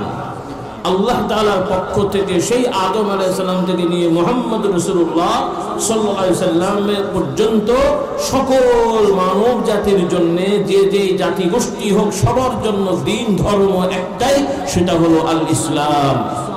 বলুন সুবহানাল্লাহ। এই কথাটা মনে থাকবে। সব মানুষের জন্য আল্লাহর পক্ষ থেকে ধর্ম কটা? তার নাম কি? ইসলাম। ইসলামের মানে কি? ওই আবার গন্ডগোল হতো। ইসলামের শাব্দিক অর্থ আত্মসমর্পণ করা, আর এই আত্মসমর্পণের ভিতরে শান্তি আছে, এই জন্য বলা হয় ইসলাম মানে শান্তি। বলুন সুবহানাল্লাহ। এটা আর কি বোঝায়? ইসলাম মানলে মানে ইসলাম গ্রহণ করলে, আত্মসমর্পণ আল্লাহর কাছে করলে দুনিয়াতেও শান্তি, কবরেও শান্তি, হাসরেও শান্তি, মিজানেও শান্তি। বলুন সুবহানাল্লাহ। আল্লাহ তাআলা আমাদেরকে এই শান্তি দান করুন। এখন অন্য ধর্ম আর আমাদের মধ্যে তফাৎ কি? কিছু লোকেরা এটা বুঝতে পারে, তারা সব গোলমাল পাকিয়ে দিচ্ছে। আল্লাহ তাআলা তাদেরকে সঠিক বুঝ দান করুন। আল্লাহ তাআলা এই শিক্ষা আমাদের দিয়েছেন। প্রথমত আমি বললাম মানুষের ইতিহাস হলো আদম থেকে নিয়ে, আদম আলাইহিস সালাম আল্লাহর সৃষ্টি, সম্মানিত মানুষ, এটা আপনাদের বিশ্বাস করতে হবে। আর যুবক যুবতী ভাই বোন যারা কলেজ ইউনিভার্সিটিতে পড়ো, তোমাদের খেয়াল রাখতে হবে যে এটা হুজুর পীর সাহেবের মতামত না, এটা কোরআনের কথা, এটা আমাদের ইমানের অংশ। কারণ বর্তমান ইউনিভার্সিটির কলেজের অনেক ছেলেমেয়েরা আছে, তারা মনে করে হুজুররা বলে এটা একটা মত, বিজ্ঞানীরা বলে ওইটা আরেকটা মত, কি আছে বাবা, ওটা দেখতে যাই নাই, ভাবসব এরকম। কিন্তু তুমি আমি দেখতে যাই আর না যাই, কোরআন হাদিসে যা বলা হয়েছে এতে কোনো সন্দেহ করা যাবে না, এবং এটাই যে একমাত্র সঠিক, এটা ইয়াকিন করতে হবে, দৃঢ় করতে হবে। রাজি আছি? আল্লাহ তাআলা আমাদেরকে তৌফিক দেন। বলুন আল্লাহুম্মা আমিন। এখন এই যে বিভিন্ন ভাষায় কথা বলি, আল্লাহ বলছেন আমি সৃষ্টি করি। বিভিন্ন জাতি, এই বাঙালি আরব অমুক তমুক ঝগড়া করার জন্য না, কিসের জন্য করে দিয়েছি? আল্লাহ তাআলা বলেন ইয়া আইয়ুহান নাস ইন্না খালাকনাকুম মিন যাকারিন ওয়া উনসা ওয়াজআলনাকুম শুউবান ওয়া ক্বাবাইলা লিতাআরাফু ইন্না আকরামাকুম ইনদাল্লাহি আতকাকুম। আল্লাহ তাআলা বললেন, হে মানুষেরা, আমি তোমাদেরকে এক পুরুষ এবং নারী থেকে সৃষ্টি করেছি, তথা আদম এবং হাওয়া। এই দুইজন থেকে আমি তোমাদেরকে সৃষ্টি করে বিভিন্ন জাতি গোষ্ঠীতে আমি বিভক্ত করে দিয়েছি, তোমাদেরকে বিভিন্নভাবে বিন্যাস করে দিয়েছি। কেন করলাম? যাতে করে তোমরা একে অপরকে চিনতে পারো, বুঝতে পারো, জানতে পারো, পরিচয় দিতে পারো এবং এইভাবে সমাজটাকে তোমরা সাজাতে পারো। এজন্য করে দিইনি যে তোমরা এগুলো নিয়ে মারামারি ঝগড়া ফাসাদ করবে। কিন্তু মানুষেরা কি করলো? আরব দেশের এক গোষ্ঠী বললো আমরা ভালো, আমরা আরব, ইব্রাহিমের বংশধর, ওরা সব সাধারণ মানুষ। এই যে ইহুদিরা আছে এরা বলছে যে আমরা নবীর বংশের মানুষ, আমরাই সব থেকে ভালো, আমরাই দুনিয়ায় শাসন করব, সবাই হলো আমাদের চাকর বাকর। বলেন নাউজুবিল্লাহ। এই যে অহংকার, অহমিকা, এটা শয়তান আমাদের মধ্যে ঢুকিয়ে দিয়েছে। কারণ ইসলামের আইন অনুযায়ী কে নবীর সন্তান হোক, আর যার সবাই তো একদিক থেকে আদম সন্তান, তারপরও মাঝখানে কিছু কিছু নবী এসছেন, সেই বংশের আবার লোকরা আছে। হ্যাঁ, কিন্তু যারা ওই বংশের লোক না, এমনি সাধারণ বংশের লোক, তার যদি ঈমান আমল ঠিক থাকে, সে কোথায় যাবে? বলেন কোথায় যাবে? আবার নবীর বংশের শুধু না, নবীর সরাসরি সন্তান হয়েও নবীর আদর্শের উপরে যদি না থাকে, আল্লাহ তাআলা বলছেন এটা কাফের হয়ে জাহান্নামে যাবে। কোরআনে আছে, কিন্তু আপনারা শিখেছেন, জেনেছেন। লূত আলাইহিস সালাম তার সন্তান একজন, নূহ আলাইহিস সালাম তার সন্তান একজন কাফের ছিল, তার প্রতি ঈমান আনেনি। আল্লাহ তাআলা উদাহরণ দিয়েছেন কোরআনে। দুইজন নবী, তাদের স্ত্রীরা নবীদের প্রতি নবী হিসেবে ঈমান আনেনি, স্বামী মেনেছে, চরিত্রের দিক থেকে খারাপ ছিল না। এখানে আবার একটা জিনিস মনে রাখতে হবে, কোন নবীদের স্ত্রীরা সেই ঈমান আনুক আর না আনুক, চরিত্রের দিক থেকে কেউ খারাপ ছিল না, সবাই চরিত্রে ভালো ছিল। কিন্তু কোন কোন নবীর স্ত্রী স্বামী হিসেবে মানলেও নবী হিসেবে মানেনি। সেজন্য তাদের ব্যাপারে আল্লাহ তাআলা কোরআন বলছে, আমি খুব সংক্ষেপে বলে যাই, কারণ আরবি তো আপনাদের মনে থাকবে না। আপনাদের আস্থা আছে আশা করি আমাদের প্রতি, যে আমরা সত্য কথা বলছি, বলি আলহামদুলিল্লাহ। কেন এখন তো আবার কিছু কিছু বক্তা সাহেবেরা ওপেনলি স্টেজে মিথ্যে কথা বলছে। আবার ও মিথ্যে কথা বলে পাবলিককে বলে ঠিক না বেঠিক, পাবলিককে বলে ঠিক। মানে উনি মিথ্যা বলছে, পাবলিককে আবার মিথ্যা সাক্ষী দেওয়া হবে। কি অবস্থা দেখেন। আচ্ছা, মিথ্যাবাদী আর মিথ্যা সাক্ষী দেয় যারা দেয়, ওদের প্রতি রহমত আসে না গজব আসে? তাহলে এই বক্তাদের নিয়ে আপনারা ওয়াজ শুনলে রহমত আসবে না গজব আসবে? তার সাথে যদি আবার নবীর সাথে বেয়াদবি করে, সেখানে কি রহমত আসবে? নবীর বংশের সাথে যদি বেয়াদবি করে, তার উপরে রহমত আসবে? আল্লাহর নবীর সাহাবাদের সাথে যদি বেয়াদবি করে, তার উপরে রহমত আসবে? কিন্তু আপনাদের কাছে এই বক্তারাই প্রিয়। আল্লাহ এদেরকে হেদায়েত দান করুন, ওদেরকেও হেদায়েত দান করুক, আল্লাহ আপনাদেরও হেদায়েত দান করুক। আপনারা যদি বুঝতে পারেন, জানতে পারেন, যতই শুনতে কথা ভালো লাগুক, যে বক্তা মিথ্যে কথা বলে, কোরআন হাদিসের অপব্যাখ্যা করে, আল্লাহর নবীর শানে, নবীর সাহাবীদের শানে উল্টো পাল্টা কথা বলে, তার কথা যতই মধুর হোক, এই মধু বিষাক্ত মধু। খাবেন? বিষাক্ত মধু খাবেন? আপনি মধু হোক, বিষ থাকলেও খাই তো খান আপনি। এই বিষাক্ত মধু খেলে বাবা শক্তি হবে না, জাননি টানাটানি হবে। আর এই বিষাক্ত মধুর কথা শুনলে আপনার ঈমান তাজা হবে না। যতটুকু ঈমান এমনি ছিল ওই হুজুরের পাল্লায় পড়ে সেই ঈমানটা বরবাদ হবে। আল্লাহ আমাদের হেদায়েত দান করুন। মনে থাকবে কথাগুলো? হ্যাঁ। তাহলে দুই নবীর স্ত্রী কাফেরা ছিল, কোরআনের কথা, তারা জাহান্নামে যাবে। আর আল্লাহ তাআলা তো কিয়ামতে বিচার করবেন, নবীদেরকে সুপারিশ করার অনুমতি দেবেন। সব নবীরাই পরবর্তীতে দেবেন, কিন্তু বৃহত্তর পরিসরে সর্বপ্রথম সুপারিশ করবেন আমাদের প্রিয় নবী মুহাম্মদ রাসূলুল্লাহ সাল্লাল্লাহু আলাইহি ওয়াসাল্লাম। তো আমি বলছি, মনে করে দিই যে কিয়ামতে এই নবীরাও ঈমান না আনার কারণে তাদের স্ত্রীদের জন্য আল্লাহ দরবারে যে বলার অনুমতি পাবেন না, যে আর তারাও করবেন না, যেহেতু ঈমান হারা হয়ে গেছে, তারা বলবেন না যে আল্লাহ আমার স্ত্রীকে জান্নাত দান করেন, এই কথা তারা বলবেন না। যেহেতু আল্লাহ ন্যায় বিচার করেন, আল্লাহ অনেক কাফেরদের জাহান্নাম দেবেন আর নবীর স্ত্রী কাফের হওয়াতে জান্নাত দেবেন, এটা ন্যায় বিচারের সাথে সাংঘর্ষিক। আল্লাহ তাআলা ইনসাফ করবেন, নবীর সন্তান বউ হয়েও কাফের হলে তাকে জান্নাত দেওয়া হবে না, জাহান্নাম দেওয়া হবে। আল্লাহ বলছেন ওয়াকিলা দুখুলান নারা মা'আদ দাখিলিন। বলুন নাউযুবিল্লাহ। আল্লাহ তাআলা আমাদেরকে এই বুঝ দান করুন, বলুন আল্লাহুম্মা আমিন। তাহলে আমরা শিখে নিলাম আদম আলাইহিস সালামের ধর্ম ইসলাম, সব নবী রাসূলের ধর্ম ইসলাম। এখন যত ধর্ম আমরা দেখছি এগুলো পরবর্তীতে বানানো হয়েছে, বিভিন্নভাবে তৈরি হয়ে গেছে, বিভিন্ন পদ্ধতিতে। এজন্য মুমিন মুসলিম হিসেবে আমাদের বিশ্বাস থাকবে সামাজিকতায়, সেটাও আল্লাহর আইন, যার যার ধর্ম, যার যার আকীদা বিশ্বাস সে নিয়ে থাকবে। আমরা কাউকে জোর করে গালাগালি করে আমরা ইসলামের দাওয়াতও দেবো না, জোর করে আমরা ইসলাম মুসলমানও বানাবো না, যার যারটা নিয়ে থাকবে। কিন্তু আমাদের বিশ্বাস হবে ইসলাম ছাড়া অন্য কোনো ধর্ম হক নয়, সবই বাতিল, এবং কোনো ধর্মের ইবাদতের অনুষ্ঠানে আমরা কেউ শরীক হতে পারি না। নাকি আপনারা পারেন? আগে যাই হোক আপনারা পারতেন, হুজুররা পারতেন, এখন থেকে হুজুররাও পেরে যায়। হ্যাঁ, নাউজুবিল্লাহ পড়ে। এই কেমন জিনিস হলো রে বাবা। আগে এমনি যারা হুজুর টুজুর ছিল না, সামাজিকতায় যেত, সেটাও হারাম। হ্যাঁ, অমুসলিমদের সাথে খারাপ ব্যবহার করতে আল্লাহ বলেন নেই। সামাজিক ন্যায় বিচার প্রতিষ্ঠা করা, কোনো সমস্যা হলে অনুদান দিতে, রিলিফ দিতে, আপনি ধর্ম বর্ণ নির্বিশেষে গরিব অসহায় খাবার দিতে পারেন, ঘর বানিয়ে দিতে পারেন, জামা কাপড় দিতে পারেন, ঘর বানানোর টাকা দিতে পারেন। কিন্তু কোনো মুমিন মুসলমান তার নিজস্ব টাকা থেকে, ইসলামী ফান্ড থেকে, যাকাত ফান্ড থেকে, মুসলমানদের ট্যাক্সের টাকা থেকে অন্য ধর্মের কোনো মন্দিরের ইবাদত, পূজা বা গির্জা বা কোনো ধর্মীয় অনুষ্ঠান পরিচালনার 4 আনা 8 আনা কি বলে সামান্যতম পয়সা দেওয়ার অধিকার রাখে না। এবং তাদের সেই জিনিস খাওয়াও হারাম। এমনি অমুসলিম চা খাইয়েছেন ঘরে, তার দোকানে, তার অফিসে, বাড়িতে, ঠিক আছে, কিন্তু তার ধর্মীয় অনুষ্ঠান, খ্রিস্টানদের ধর্মীয় অনুষ্ঠান, ইহুদিদের ধর্মীয় অনুষ্ঠান, এদের ধর্মীয় অনুষ্ঠান, সেই ধর্মীয় অনুষ্ঠানের খাবার মহাপবিত্র। নাকি আপনাদের যে খানা হয় তাবারুক বলা হয়, অনেকে খুব আগ্রহ নিয়ে খান, বরকত আছে। তো শুধু মাহফিলের খানাই বরকত সেটা না, আপনার বাড়ির খাবারও যদি হালাল হয় সেটার মধ্যে বরকত আছে না নেই? হ্যাঁ, বিসমিল্লাহ ওয়া আলা বারাকাতিল্লাহ বলে। তবে হ্যাঁ, ওই হারাম টাকা দিয়ে বা ভাত রান্না করে বরকতুল্লাহ বললে কাজ হবে না, হালাল টাকা দিতে হবে। হ্যাঁ, মাহফিলের খানাও ওইরকম। আল্লাহ আমাদেরকে বরকত দান করুন। মাহফিলের খানা আমরা আগ্রহের সহিত খাই, মেহমানদারি আগ্রহের সহিত খাই, কিন্তু অন্য ধর্মের ধর্মীয় অনুষ্ঠান, তাদের সেই অনুষ্ঠানের যেটাকে তাদের যেটা বলা হয়, এরপরে তাদের আর একটা ধর্মীয় অনুষ্ঠান হলো বাবা মা মারা গেলে কি শ্রাদ্ধ মরাদ্ধ এগুলো করে ধরে, আপনাদের তো কম বিভিন্ন জায়গায়। এগুলো খাওয়া যাবে না, এগুলোতে অংশগ্রহণ করা যাবে না, এমনি সময় যাবে না, ইলেকশনের সময় যাবে, তাই তো না? আমি এই জন্য খুব রাগ হই। কোনোদিন হবে না, কিন্তু রাগ করে বলি যে কদিন পরে কি আমাদেরকে হালাল মত দেখতে হবে আর ইসলামী মন্দিরও দেখতে হবে মনে হচ্ছে, যেহেতু আমাদের কিছু হুজুর সাহেবেরাও দেখা যায় মন্দিরে যে গীতা পাঠ শুরু করে দিয়েছে। তুই কেমন কাজ রে বাবা?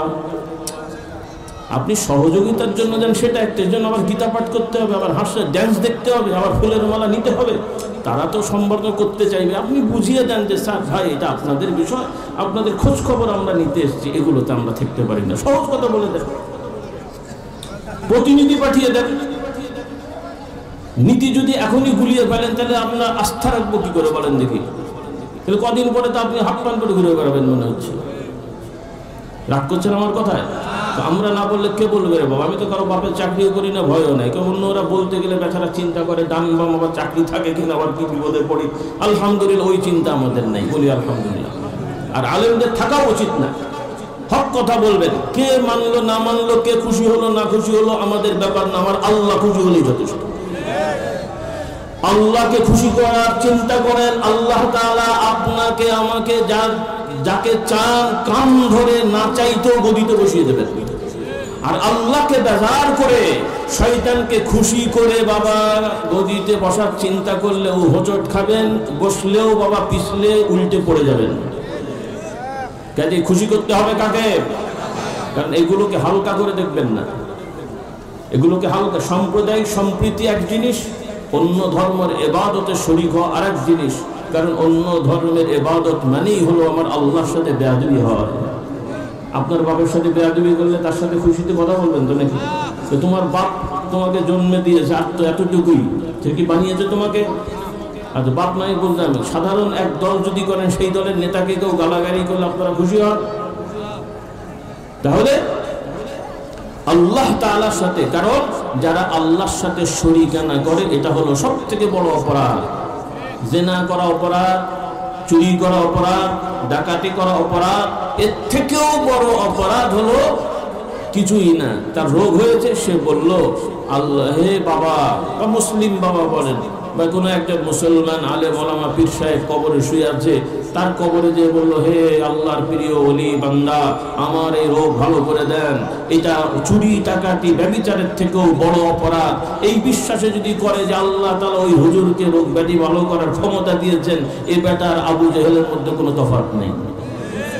হ্যাঁ, কারণ শিরিক হলো সব থেকে বড় অপরাধ। আর যেটা শিরিক, অন্য ধর্মের সব ধর্মের ইবাদত মানেই শিরিক। খ্রিস্টানরা ইবাদত করে ঈসা আলাইহিস সালামের কাছে চায়, ইহুদিরা ইবাদত করে মুসা কি বলে নবীদেরকে আল্লাহ সন্তান বিশ্বাস করে, সনাতন ধর্মের ভাইরা ইবাদত করে, তারা বলে যে দেব দেবীরা আমাদের সব বিপদ আপদ উদ্ধার করে। আপনার বিপদ আপদ কে উদ্ধার করে? জ্ঞানকে দান করেন। রব্বি জিদনি ইলমা, আমার রব আমার জ্ঞান দান করেন, ইলম দান করেন। আর তারা বলে বিদ্যার দেবীকে। তাহলে আপনিও যে বলেন পরীক্ষার সময় ওখানে যে কেউ কেউ তো বলেছে যে আপনাদের দেবীর কাছে আশীর্বাদ চেন, আমরা যেন এটা ভালো করতে পারি, আল্লাহ দান করে। কি বলে রে বাবা, কি করে রে বাবা, খবরদার শিখে নেন, কি করতে হয় শিখে নেন। হ্যাঁ, সামাজিক সম্প্রীতি বজায় রাখেন। অন্য ধর্মের লোকদেরকে আপনারা সামাজিক সহযোগিতা করেন, গরিবদেরকে টাকা দেন, ঘর করে দেন, ব্যবসার পুঁজি দেন, তাদের বই পুস্তক কিনে দেন, এগুলো তো না যায় যে আমরা বলছি না, এবং এগুলো হুকুমও আছে। আল্লাহর নবীর খাদেমও একটা ইহুদি ছিল। আল্লাহর নবী ইহুদিরাও কিছু পাঠালে আল্লাহ রাসূল সাল্লাল্লাহু আলাইহি ওয়াসাল্লামকে আপনারা জানেন যে বিষ খাওয়ানো হয়েছিল। ইহুদি হাদিয়া পাঠিয়েছে, রাসূলুল্লাহ সাল্লাল্লাহু আলাইহি ওয়াসাল্লাম সবার হাদিয়া গ্রহণ করতেন। ইহুদি হলেও হাদিয়া দিয়েছে, ফেরত দেন নাই, তিনি হাদিয়া গ্রহণ করেছেন সাদাসিধাভাবে। কিন্তু ওই ইহুদি ওই গোশতের মধ্যে বিষ ঢুকিয়ে আল্লাহ রসুলকে মারার চিন্তা করেছে। পরে রসুল্লাহকে আল্লাহ তাআলা ওহী দিয়ে জানিয়ে দিয়েছেন, ওই খাসির গোশত নিজে নিজেই আল্লাহর জবান খুলে দিয়েছেন। সে বলছে, ইয়া রাসূলুল্লাহ, আপনি আমাকে খেয়েন না, ও আমাকে মধ্যে বিষ ঢুকে দিয়েছে। বলুন না সুবহানাল্লাহ। হ্যাঁ, পরে ইহুদি মহিলাকে ডাকা হয়েছে, তুমি এই কাজ করলে কেন? বলছে যে আমি ইচ্ছা করেই করেছি। তো ইচ্ছা করেই তো করেছিস, বুঝলাম, তো করলি কেন? তো আমি করলাম এজন্য, আপনি যদি নবী হন আল্লাহ আপনাকে জানিয়ে দেবে, আমি জানি, তো আপনি তো আর মরবেন না। যদি নবী না হন তাহলে আমরা ঝামেলা থেকে বেঁচে গেলাম। কত বড় বদমাইশ দেখেন। হ্যাঁ, ইহুদি হলেও ও জানে যদি নবী হয় তাহলে ও মরবে না, কারণ আল্লাহ তাআলা ওনাকে জানিয়ে দেবেন। বলুন সুবহানাল্লাহ। কারণ আল্লাহ তাআলা আল্লাহর নবীর হেফাজতের দায়িত্ব নিয়েছেন যে তিনি কারো দ্বারা হত্যা হবেন না। আল্লাহ তাআলা তার স্বাভাবিক ইন্তেকাল, মৃত্যুর ব্যবস্থা করবেন। তবে হ্যাঁ, নবীরা ইন্তেকাল করেন, মৃত্যুবরণ করেন, বাংলা এটা বললে দোষ নেই। তবে মৃত্যুর পরে আল্লাহ তাআলা তাদের কবরে হায়াত দিয়ে দেন, তাদের দেহের সাথে রূহ চলে আসে। এটা আবার অনেকে বুঝতে পারে না। ইদানিং আবার কোন বক্তা বলছে, হ্যাঁ আল্লাহ নবী তো কবরে মুর্দাই, নাউযুবিল্লাহ বলে। হ্যাঁ, আল্লাহ রাসূল সাল্লাল্লাহু আলাইহি ওয়াসাল্লাম মৃত্যুবরণ করেছিলেন, কিন্তু বর্তমানে তার কবরে তিনি বারজাকি, মানে কবরের হায়াতে আছেন। তাকে আর এখন কবরে মৃত্যু বলা যাবে না, তিনি কবরে জিন্দা আছেন। বলুন সুবহানাল্লাহ। তবে এই জিন্দা মানে আপনার আমার হায়াতের না। এই জিন্দা মানে আপনি যেমন কি বল, অফিসে যে অফিসারকে বলেন, হুজুরকে যে খবর দেন, কবরে আল্লাহ রসুলের রওজায় কবরে যে কি আপনি বলবেন, ইয়া রাসূলুল্লাহ আমি এই সমস্যায় পড়েছি, আপনি সমাধান করেন, তাই বলবেন না। এটা এই জগৎ না। তবে এটা তার মর্যাদা, সব নবীদের এই মর্যাদা আছে। এক নবী এখনো মারা যাননি, আল্লাহ তাআলা তাকেও দুনিয়ায় পাঠাবেন, ইন্তেকাল করবেন। নাম কি নবীর? এই তো সবাই জানেন, বলি আলহামদুলিল্লাহ। যাক, আমার কথা বেড়ে যাচ্ছে। তাহলে আমরা নীতিগতভাবে সিদ্ধান্ত নিলাম, সব ধর্মের লোকদের সাথে ভালো ব্যবহার করব, কারোর সাথে কোনো রকমের অবিচার করব না, ভদ্রতা নম্রতা বজায় রাখবো, যার যার ধর্ম সে মানবে, কারো ধর্মীয় অনুষ্ঠানে নিজেও যাব না, আমাদের ছেলে মেয়েদেরকে যেতেও দেবো না। সবাই একমত হয় না।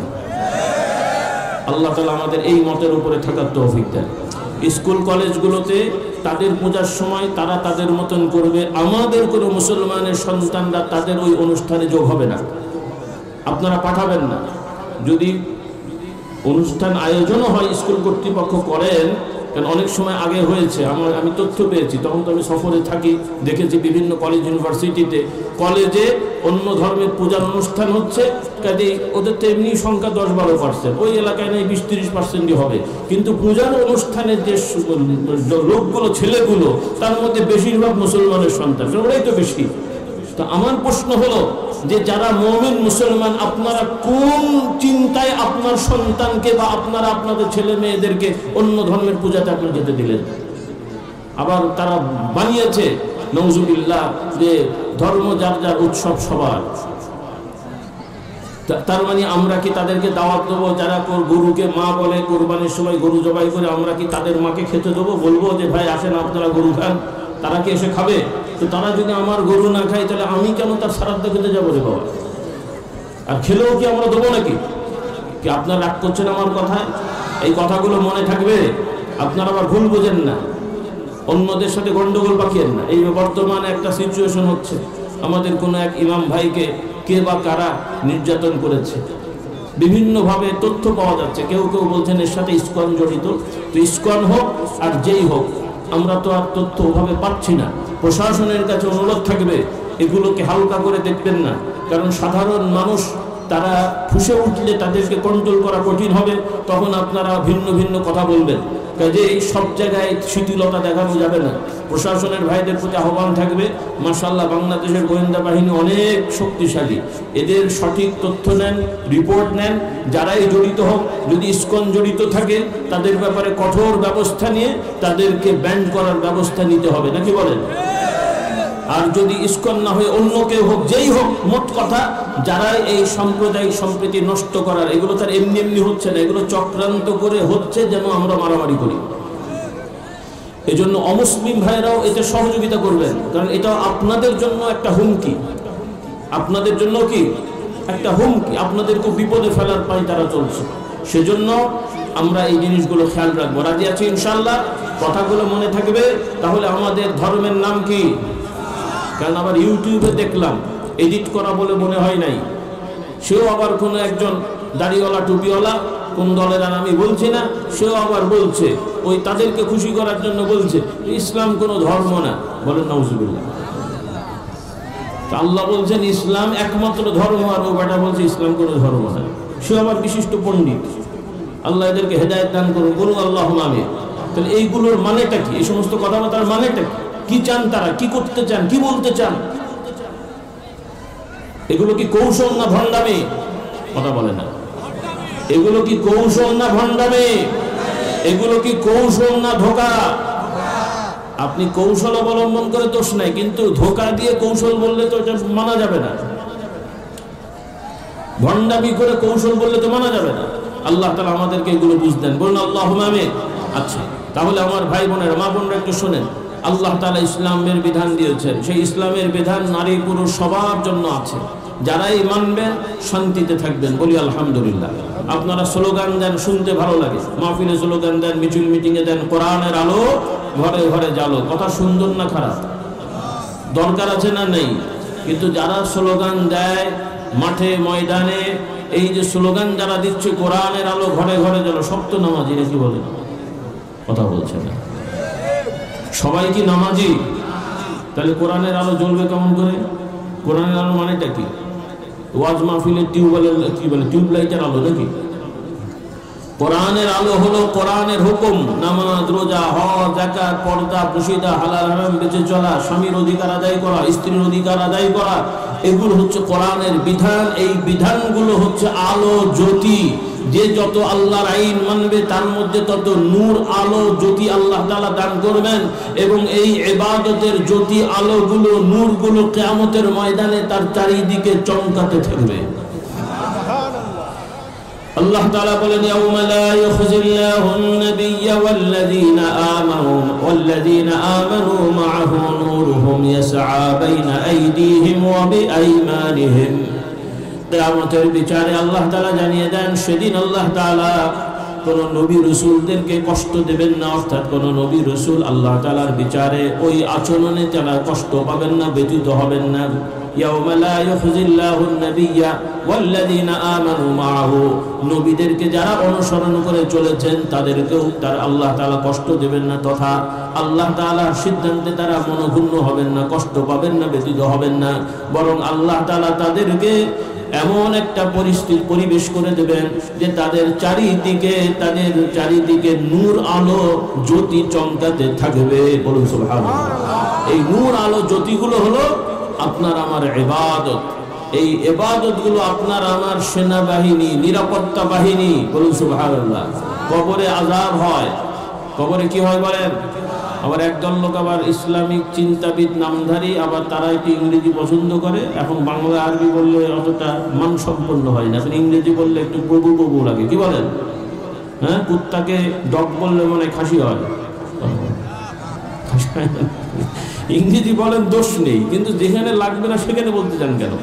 আমরা বাংলা ভাষাভাষী, পাবলিক বাংলা ভাষায় সুন্দর করে বাংলা বলেন, ইংরেজরা কি বাংলা বলে? ট্রাম্প মাঝে মাঝে একটু বাংলা বলে না? তো ট্রাম্প যদি বাংলা না বলে তো আমরা ইংলিশ বলতে যাবো কেন? যে যারা বোঝে না তাকে আপনি ইংরেজি বলেন, যে ইংরেজ ভাষাভাষী, কিন্তু বাঙালিদের মধ্যে ইংরেজি ঢুকানো এটা হীনমন্যতার প্রকাশ। কথা বোঝেননি?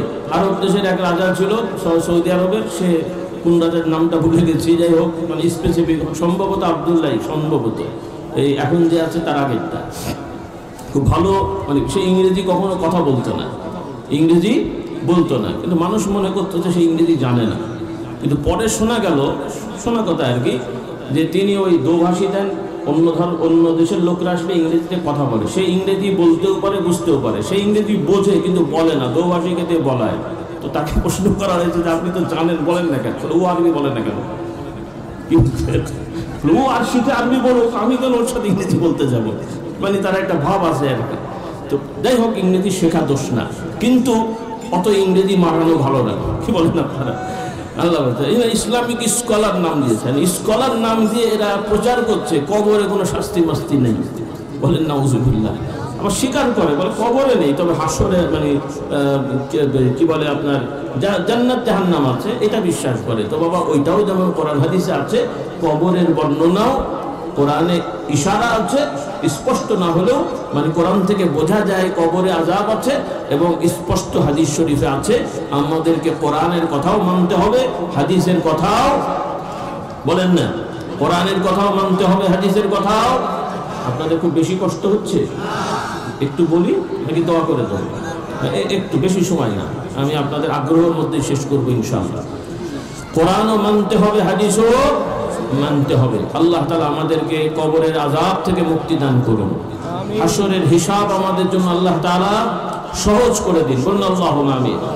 হাদিস শরীফ এসেছে, এই যে আমরা যে ইবাদতগুলো করব বা করছি, আলহামদুলিল্লাহ, পুরুষ হোক আর নারী হোক, মা বোনদেরও খেয়াল করতে বলছি, আপনারা আবার হীনমন্যতায় ভোগেন না বা পিছিয়ে থাকেন না। আমাদের সমাজের কিছু মা বোনরা মনে করে মেয়েদের অত ইবাদত বন্দিকে নেই, অত দিন শেখার কি দরকার, এরকম একটা ধারণা কিছু মহিলাদের আছে। আর এটা শুধু তাদের সমস্যা না, আমরা অনেক পুরুষরাও আছি, তারাও মনে করি মেয়েদের অত শিখে লাভটা কি। এটা ইসলামের সাথে সাংঘর্ষিক, এটা ওই অন্য ধর্মের সমস্যা। কারণ তাদের ধর্মে মেয়েরা সম্পত্তি পায় না, তাদের ধর্মে মেয়েরা ধর্ম শেখার অধিকার পায় না, তাদের ধর্মের মেয়েরা বেশিরভাগ ক্ষেত্রেই তারা ওই ধর্মীয় অনুষ্ঠানে যেতে পারে না, বা ধর্মীয় ইবাদতের জায়গায় সবসময় যেতে পারে না। কিন্তু ইসলামের বিধানে আলহামদুলিল্লাহ, আল্লাহর বিধানে কাবা শরীফে হজ করতে, তাওয়াফ করতে আমাদের মা বোনরা যেতে পারে কিনা? মদিনা শরীফে নামাজ পড়তে যেতে পারে কিনা? এবং মসজিদে মা বোনদের পর্দা থাকলে এবং নিরাপত্তা থাকলে যাওয়ার অনুমতি আছে না নেই? আছে। পর্দা এবং নিরাপত্তা, আবার উল্টো পাল্টা বোঝেন না, পর্দা ঠিক এবং নিরাপত্তা যদি থাকে, দুষ্টুরা দুষ্টামি করার সুযোগ পাচ্ছে না, সুন্দরভাবে নিরাপদে যাওয়া আসা করতে পারছে, ব্যবস্থাপনা আছে। বাংলাদেশে কিছু কিছু জায়গায় হলেও সব জায়গায় নেই, অন্যান্য মুসলিম কান্ট্রিগুলোতে হয়ে গেছে, বলি আলহামদুলিল্লাহ।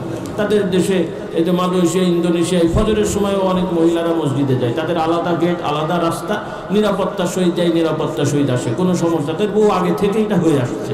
যেহেতু বাংলাদেশ এখনও, যেটা আমি আগে বললাম, শুনতে খারাপ লাগবে একটু আর কি করে বলি, যে এখনো দেশ প্রায় 55 বছর হলেও দেশ তো এখনো স্বাবলম্ব হয়নি, কি বলেন আপনারা? আমাদের স্বাবলম্ব হয়নি, তো এখন স্বাবলম্ব হলে আশা করি হবে। কারণ আপনারা যদি নিরাপত্তা ঠিক করতে পারেন, পর্দাপোশিটা মানতে পারেন, নিজেরা সন্তানদেরকে পর্দাপোশি শেখান, পর্দাপোশিটা শেখান, ইনশাআল্লাহ এই সমাজেও এই স্বাভাবিক ইসলামী আইন মানা সম্ভব হবে, বলুন সুবহানাল্লাহ। কিন্তু এখন সম্ভব হচ্ছে না, এই জন্যে কারণ আমাদের সমাজে নিরাপত্তার বিভিন্নভাবে অসুবিধা আছে। মাদ্রাসাগুলোতে সহশিক্ষার কারণে অনেক দুর্ঘটনা ঘটছে, আপনাদের সবাই মনে হয় কলেজ ইউনিভার্সিটিতে দুর্ঘটনা ঘটছে। কথাটা আসলে এই জন্য বলে দিই, রাতারাতি না হোক। আমি সচেতন মহলের কাছে অনুরোধ করব, আপনাদের কাছে অনুরোধ করব। আমি তথ্য নিয়েছি, মোটামুটি এখানে আমি শুনেছি দাখিল একটা মেয়েদের মাদ্রাসা আছে, বালিকা মাদ্রাসা দাখিল আছে, ছেলেদের মাদ্রাসাও সম্ভবত কো এডুকেশন, আর এটা হাই স্কুল, এখানেও সহশিক্ষা চলছে। তবে রাতারাতি জায়গা কিনে আলাদা প্রতিষ্ঠান করা কঠিন কাজ, অতটা দরকার নাও হতে পারে। আপনাদের অনুরোধ করব, একটু আপনারা এই তো বছর শেষ হয়ে যাবে, গভর্নিং বডি মিটিং করেন, মিটিং করে আপনারা চেষ্টা করেন যে এই স্কুলগুলোতেই আপনারা 2 শিফট করেন, ছেলেদের 1 শিফট, মেয়েদের 1 শিফট। এটা কি অসম্ভব? সম্ভব না অসম্ভব? তাহলে 2 শিফট করলে ছেলেদের শিফটে সব ছেলে শিক্ষক, সব ছেলে ছাত্র থাকবে, মেয়েদের শিফটে মেয়ে শিক্ষিকা, মেয়ে ছাত্রীরা থাকবে। এতে মনে হয় আপনাদের ছেলেদের পড়াশোনা কম হবে, তবে অভিজ্ঞতাটা একটু কম হবে। মানে একসাথে থাকলে একটু অভিজ্ঞতা হয় না? এটাই তো নাকি অভিজ্ঞতা হয়, নাকি চরিত্র নষ্ট হয়? অভিজ্ঞতা হয় না চরিত্র নষ্ট হয়? তাহলে আপনাদের সন্তানদের চরিত্র নষ্ট হোক এটা চান না তারা আদর্শবান হোক এটা চান? যদি আদর্শবান, নীতিবান, ইমানদার সন্তান পেতে চান তাহলে এখন থেকে সিদ্ধান্ত নিতে হবে, ছেলে মেয়ে মোটামুটি ক্লাস 5-এর ওপরে গেলে একসাথে পড়াশোনা হয় এই ধরনের প্রতিষ্ঠানে পড়তে দেওয়া হবে না। ছেলেদেরকে ছেলেদের মাদ্রাসায় দেবেন, মেয়েদেরকে মেয়েদের মাদ্রাসায় দেবেন। আলাদা প্রতিষ্ঠান না থাকলেও এক প্রতিষ্ঠানকে 2 শিফট করেন। সরকারের এমপিওভুক্ত টিচার না পেলেও নিজেরা কমিটি করে কিছু মেয়ে টিচার, ছেলে টিচার রেখে আপনারা ক্লাস চালালে আশা করা যায় কিছুটা হলেও আমাদের সন্তানেরা আদর্শটা ধরে রাখতে পারবে। কি কাজটা, প্রস্তাবটা আমি খারাপ দিয়েছি? হ্যাঁ, এই সমাজে যারা দায়িত্বশীল আছেন, জনপ্রতিনিধি আগে ছিলেন, ভবিষ্যতে হতে চান, আপনারাও প্রতিশ্রুতি দেন এবং চেষ্টা করেন। এবং যারা গভর্নিং বডি আছেন, মাদ্রাসার, স্কুল কলেজের এবং প্রশাসনের দায়িত্বশীলরা আছেন, আপনাদের প্রতি অনুরোধ, এটা শুধু বলার কথা তাই বলছি না, এটা আমাদের জরুরি বিষয়।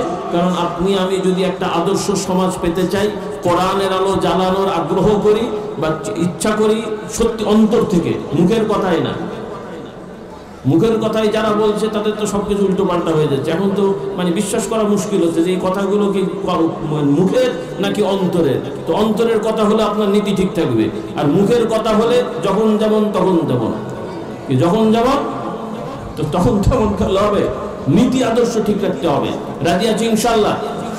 আল্লাহ তাআলা আমাদের হেদায়েত দান করুন। একটু উদাহরণ দিয়ে দিই, এই যে আমরা এখন প্যান্ডেলে বসে আছি, মাশাআল্লাহ, এই বাঁশের খুঁটির উপরে কাপড় দিয়ে সুন্দর প্যান্ডেল হয়েছে, কিন্তু এখন যদি বৃষ্টি হয় এই প্যান্ডেল কাজ হবে? কিন্তু এটা ওয়াটার প্রোটেক্টেড না। এখন যেহেতু বৃষ্টি হলে বৃষ্টি পড়বে, আমি এসে যদি বলি বা আপনারা যুক্তি করেন যে এই প্যান্ডেলে তো কাপড়ে তো আর বৃষ্টি আটকাবে না, এক কাজ করি কাপড় খুলে দিই, এই খুঁটির উপরে টিন দেবো, সম্ভব? তো টিন দিতে গেলে কি লাগবে? খুঁটি বাড়াতে হবে, অথবা দাস দাস কি সব বলে চলে না, ওগুলো আরো বাড়াতে হবে। আচ্ছা, টিনের প্যান্ডেল করলেন সুন্দর, যেন ওয়াটারপ্রুফ, পানি না পড়ে। এখন টিনের প্যান্ডেল পানি পড়লে তো একটু ফরফর ম্যারমার করে, দেখতে একটু কেমন লাগে। এখন চিন্তা করলেন যে আমরা এই টিনের প্যান্ডেল না, এই খুঁটির ওপরেই টিনগুলো সরিয়ে ছাদ দিয়ে দিই, হবে তো? হবে। আর যদি কোনো সময় জোর করে দেন, ওই ছাদের তলায় কে কে ঢুকবেন? ঢুকলে কি হবে? রাতারাতি সব শহীদ হয়ে যাবে, সরকারও খুশি হয়ে যাবে, কারণ জনসংখ্যা বাড়ছে, সরকারের টেনশন হচ্ছে। এই জন্য ওরা চিন্তা করছে একটু মরুক নাকি। তাহলে আপনি যদি বড় কিছু করতে চান, আপনার ফাউন্ডেশনটা আগে থেকে দিতে হবে। আমরা কোরআনের রাষ্ট্র চাই, কোরআনের সমাজ চাই। আমার ছেলে মেয়ে যদি পর্দানিশীল না হয়, রোজাদার না হয়, সত্যবাদী না হয়, তো রাষ্ট্র হবে কেমন করে রে বাবা? তো রাতারাতি তার পুলিশ যে আপনার ছেলে মেয়েকে সোজা করতে পারবে না। রাতারাতি আপনি পুলিশ বাহিনী দিয়ে আপনাদের ছেলে মেয়েদের নামাজ পড়াতে পারবো? হ্যাঁ পারবো। পুলিশ লাঠি দিয়ে মসজিদে পাঠাবে, উজু ছাড়া নামাজ পড়বে, তো পুলিশ হবে? উজু ছাড়া নামাজ পড়লে কত সব? কি সব হবে? কার উজু আছে না না আছে কি আর পুলিশের কি মিটার আছে নাকি যে দেখতে পারবে? ধাওয়া দিলে মসজিদে যে নামাজ শুরু হয়, উজু আছে যে আছে, কি বলবেন আপনি? উজু ছাড়াই নামাজ পড়বেন। তাহলে অন্তরের মধ্যে যদি ঈমান আকীদা আমরা ঢোকাতে না পারি, তাহলে বাহ্যিক আইন করে সব হয় না। আইন লাগবে, সবই লাগবে, কিন্তু বেশিরভাগ মানুষ অন্তর থেকে মানতে হবে। আর সেই মানুষ তৈরি করার জন্য আমাদের স্কুল কলেজ মাদ্রাসা থেকে দ্বীন ঈমান আকীদা শেখাতে হবে। কিছু দুষ্ট হেদায়েত কি বলে, দুষ্ট তো থাকবেই, শতভাগ তো আর সব হয় না। তো এই কথাগুলো আমরা মনে রাখবো। রাজি আছি ইনশাআল্লাহ? আমার মা বোনদের বলতে চাই, পুরুষ নারী সবার ইবাদত। আপনারাও 5 ওয়াক্ত নামাজ আজকে থেকে ওয়াদা নিয়ত করে ফেলেন, ইচ্ছা করে কাজা করবেন না। রোজা ঠিক মতো রাখবেন। পর্দা দরকার আছে না নাই? পর্দা মানে শুধু বাইরে গেলে একটু কাপড় পরা না, আপনারা শিখে নেবেন। আমি যা যা বলেছি বিক্ষিপ্ত আকারে, এই বিষয়ের আমার বই আছে, আপনারা দোয়ার পরে 1-2টা বই কিনে নিয়ে যান ঈমান আকীদা শেখার জন্য। এই যে শিরক বেদাত কি জিনিস, খারাপ কি, মানে কিভাবে শিরক হয়, কিভাবে কুফর হয়, যেটা আমি আগেই বলেছি যে আমরা অনেক মুমিন মুসলমান হলেও এমন কথা বলি, কাজ করি যেটা ঈমান নষ্ট হয়ে যায়, মুসলমান থেকে খারিজ হয়ে যায়। কিন্তু এই কাজগুলো, কথাগুলো আমাদের অহরহ হয়ে যাচ্ছে। আল্লাহ আমাদের হেদায়েত দান করুন। যে মুসলমান কেমন করে কাফের হয়, ইসলামী আকীদা শিক্ষা, ওজিফা নামাজ শিক্ষা, পর্দা শিক্ষা, রোজা শিক্ষা, এরপরে বিভিন্ন কিতাব আছে। আমার যুবকদের প্রতি নসিহত, কিশোরদের প্রতি নসিহত, নারীদের প্রতি নসিহত, এরকম ছোট ছোট বই আছে। এরপরে মা বোনদের অধিকার, স্বামীর অধিকার, স্ত্রীর অধিকার, এগুলো আছে। কারণ অনেক লোক আছেন স্বামীরা স্ত্রীর দেনমোহর আদায় করেন না, এরকম লোক আপনাদের দেশে নেই মনে হয়। আবার খাতা কলমে লিখে 1.5-2 লাখ টাকা দেনমোহর, কিন্তু ঠিক মতো আদায় করে না, উল্টো শ্বশুর বাড়ির থেকে অনেক কিছু আদায় করে 5-7 লাখ টাকা। এই অনেক যুবকরা এখন বসে আছে যে বিয়ে করার সময় মোটরসাইকেল দেবে, নেই মনে আপনাদের দেশে। এগুলো হালাল না হারাম? মুসলমান পুরুষের দায়িত্ব হলো সে দেনমোহর, মোহরানা দিয়ে বিয়ে করবে, এবং বিয়ে করার পরে স্ত্রীর সাথে ভালো আচরণ করতে হবে। মারধর করা, গালাগালি করা, এগুলো হারাম। কিন্তু অনেক স্বামীরা আছেন স্ত্রীদের মারধর করেন, আপনাদের দেশে নেই মনে হয়, আছে না? সব দেশেই আছে কম বেশি। যারা এই অন্যায়গুলো করেন আজকে থেকে তওবা করেন, কারণ স্ত্রীদের গায়ে হাত তোলা, মারধর করা এটা হারাম। আল্লাহর আইনও হারাম, প্রচলিত আইনও দণ্ডনীয় অপরাধ। দুটো তো গেল আইনের কথা। তৃতীয় আর একটা আছে, বলবো? আগে অনেক সময় 2-1টা ঘা দিয়েছেন, মানুষ মেনে নিয়েছে, চলে গেছে। এখন কিন্তু শোনা যায় 2-1টা দিলে আবার 5-7টা খেতে হয়। কি বলেন? আপনার দেশে হয়নি মনে হয়? অনেক সময় ওর থেকেও খেতে হয়, আবার সাথে আবার শালা পশু মন্দিরাও এসে সাইজ করে দেয়। এই জন্য অত রিস্ক নেওয়ার দরকার নেই। কি বলেন? কাজে এই সমস্ত অন্যায় অপরাধ থেকে আমরা, স্বামী যারা আছেন পুরুষেরা স্ত্রীদের সাথে ভালো আচরণ করবেন, স্ত্রীরাও স্বামীদের সাথে ভালো আচরণ করবেন। মানুষের মান অভিমান থাকতেই পারে, কিন্তু গালাগালি করা, খোঁটা দেয়া, অবান্তর কিছু করা, এগুলো করবেন না। ধৈর্য ধারণ করবেন।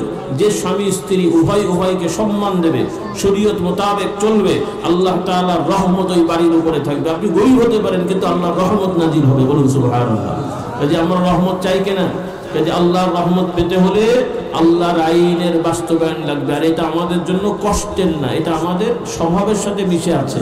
কিন্তু আমরা না বোঝার কারণে, না জানার কারণে শয়তান আমাদেরকে এর থেকে দূরে সরিয়ে দিয়েছে। এই জন্যে আমরা ইসলাম শিখব, মানব, আল্লাহর রহমত পাবো ইনশাআল্লাহ। রাজি আছি? আল্লাহ তাআলা আমাদেরকে তৌফিক দান করুন, আল্লাহুম্মা আমিন।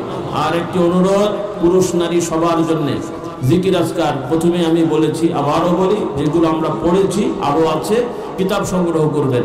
ফজরের পরে একটু মসজিদে বসে, যে যেখানে, মসজিদে তো জামাতে যাওয়া দরকার পুরুষদের জন্য, মা বোনেরা বাড়িতে পড়বেন স্বাভাবিক, তো পুরুষেরা মসজিদে জামাতে নামাজ পড়ে ওই জায়গাতে বসে থেকে তওবা, ইস্তিগফার, সূরা ফাতিহা, ইখলাস, দরুদ শরীফ, কলেমা শরীফ ইত্যাদি একটু পড়বেন। সূর্য ওঠা পর্যন্ত পড়বেন। তারপরে সূর্য উঠে যাওয়ার বেশ আপনার সাধ্য অনুযায়ী যতক্ষণ বেশি থাকতে পারেন, মিনিমাম 15-20 মিনিট থাকবেন সূর্য উঠা থেকে নিয়ে। 15 মিনিট থাকার পরে 2 রাকাত, 4 রাকাত, সাধ্য অনুযায়ী 2 রাকাত হলেও চলবে, 4 হলেও আপনার ইচ্ছা। এইভাবে নফল নামাজ পড়বেন, পুরুষ নারী যা যেভাবে পারেন। রাসূলুল্লাহ সাল্লাল্লাহু আলাইহি ওয়াসাল্লাম শিক্ষা দেন, যে ব্যক্তি এভাবে জিকির করে নফল নামাজ পড়বে, আল্লাহ তাআলা তার আমল নামায় পূর্ণাঙ্গ একটা হজ এবং উমরার সওয়াব দান করবেন। আল্লাহ তাআলা আমাদের এই আমল করার তৌফিক দেন। তবে রাতে তাড়াতাড়ি ঘুমাবেন। অনেক ভাইরা রাত জাগেন অকারণে, ফেসবুক, ইউটিউব টিপতে টিপতে রাত জাগেন, এগুলো খুব খারাপ জিনিস। দরকার হলে প্রয়োজন সেটা ভিন্ন, কিন্তু এমনি এমনি অহেতুক রাত জেগে ঘুম নষ্ট করবেন না, কারণ ঘুমও একটা দরকারি জিনিস, ইবাদত। আল্লাহ তাআলা রাত দিনের পরিবর্তন আমাদের বিশ্রামের জন্য করেছেন। বলুন সুবহানাল্লাহ। আল্লাহ তাআলা বলেন, ওয়াজআলনাল লাইলা লিবাসা ওয়াজআলনান নাহারা মাআশা ওয়াজআলনা নাওমাকুম সুবাতা। এভাবে আল্লাহ তাআলা আমাদের শিক্ষা দিয়েছেন। কাজেই অহেতুক অকারণে রাত জাগা ঠিক না, প্রয়োজন সেটা আলাদা কথা। স্বাভাবিক নিয়ম হলো তাড়াতাড়ি ঘুমাবেন, ভোরবেলা তাহাজ্জুদে উঠবেন, কিছু নামাজ পড়বেন, না পারলে অন্তত ফজরের সময় উঠবেন, এটা তো উঠতেই হবে এভাবে, কারণ রাতে না ঘুমালে ফজর পড়া কঠিন, তাহাজ্জুদ পড়া কঠিন, সম্ভব হয়ে উঠবে না, কাজা হয়ে যাবে। সেজন্য তাড়াতাড়ি ঘুমানোর অভ্যাস গ্রামের মানুষ আগে থেকে আছে।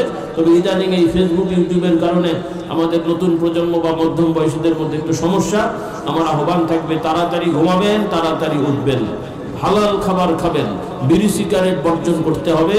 আমার ওই ভ্যান চালক কষ্টে মজুরি লোকেরা বলবে যে একটু বিড়ি সিগারেট না খেলে ব্যাটারি চার্জ হবে কেমন করে, তাই তো নাকি? বিড়ি সিগারেট দিয়ে চার্জ করার দরকার নাই, খেজুর খাবেন। কি খাবেন? দোকানে দোকানে চায়ের দোকানগুলোতে বিড়ি সিগারেট ফেলে দেন, মানে আপনারা ফেলতে যেন না, মানে দোকানদারদেরকে বলছি, দোকান বিড়ি সিগারেট বাদ দিয়ে বয়ে বয়ে খেজুর রাখেন, 1 কাপ চা 2-3টা খেজুর খান, একটা খেজুর 1 কাপ চা খান, চিনি খাবেন না, দেখবেন শরীরটা ভালো থাকবে। খেজুর খাবেন, শরীর ভালো থাকবে। যে কারণে বিড়ি সিগারেট খায় তারা মনে করে একটু শরীরটা চাঙ্গা হয়, আসলে সাময়িক একটু চাঙ্গা চাঙ্গা ভাব হলেও বাস্তবে তাদের ক্ষতি হয়। কি হয়? আর বলেন না হুজুরের খাওয়ার অভ্যাস আছে নাকি? কি বলেন? না আমি খেয়ে বলছি না, তাদের ভাষ্য অনুযায়ী আর কি। এজন্য বিড়ি সিগারেট খাওয়া বন্ধ করবেন। শক্তির জন্য মধু খাবেন, মধুর শরবত খাবেন, মধুর চা খান, এরপরে খেজুর খান, এগুলো অ্যাভেলেবেল করে নেন, দোকানে দোকানে থাকলে মানুষ খাবে। আল্লাহ তাআলা এদেরকে তৌফিক দান করুন, আল্লাহুম্মা আমিন। এবং ছাত্রদেরকেও, আপনাদের ছেলে মেয়েরা যারা ছাত্র পড়াশোনা করে এদেরকেও একটা অন্তত খেজুর খাওয়ার অভ্যাস করান। এগুলো খুব উপকারী, কারণ আগেকার মানুষ পড়াশোনা কম করতো, এখন ছেলেমেয়েরা অনেক পড়ে, বই পড়ে, তাদের ব্রেনের উপরে অনেক প্রভাব পড়ে। তো ব্রেনের পর্যাপ্ত খোরাক দরকার হয়, অনেক ধরনের ভিটামিন এবং শক্তি লাগে, সেগুলো এই গতানুগতিক সব খাবারে নেই। খেজুরের মধ্যে অনেক শক্তি আছে, মধুর মধ্যে অনেক শক্তি আছে। আল্লাহ তাআলা আমাদের সন্তানদের এভাবে হালাল বরকতময় খাবার খাওয়ানোর তৌফিক দান করুন, এবং হারাম খারাপ খাবার থেকে আমাদেরকে হেফাজত করুন। কারণ হারাম টাকার খাবার যদি ভালো হয়, আবার উল্টো করেন না, হারাম টাকা দিয়ে খেজুর খেলে কিন্তু বরকত হবে না, সে মদিনার খেজুর হলেও। কথা বুঝেননি? খেতে হয়তো মিষ্টি মিষ্টি লাগবে, কিন্তু বাস্তবে বরকত হবে না। হালাল টাকায় যা খাবেন ওর মধ্যেই বরকত আছে, বলি আলহামদুলিল্লাহ। আর সেটা যদি আরো ভালো খাবার হয়, সেগুলো তো আরো বরকতে। আল্লাহ তাআলা আমাদের এই বুঝ করে চলার তৌফিক দেন।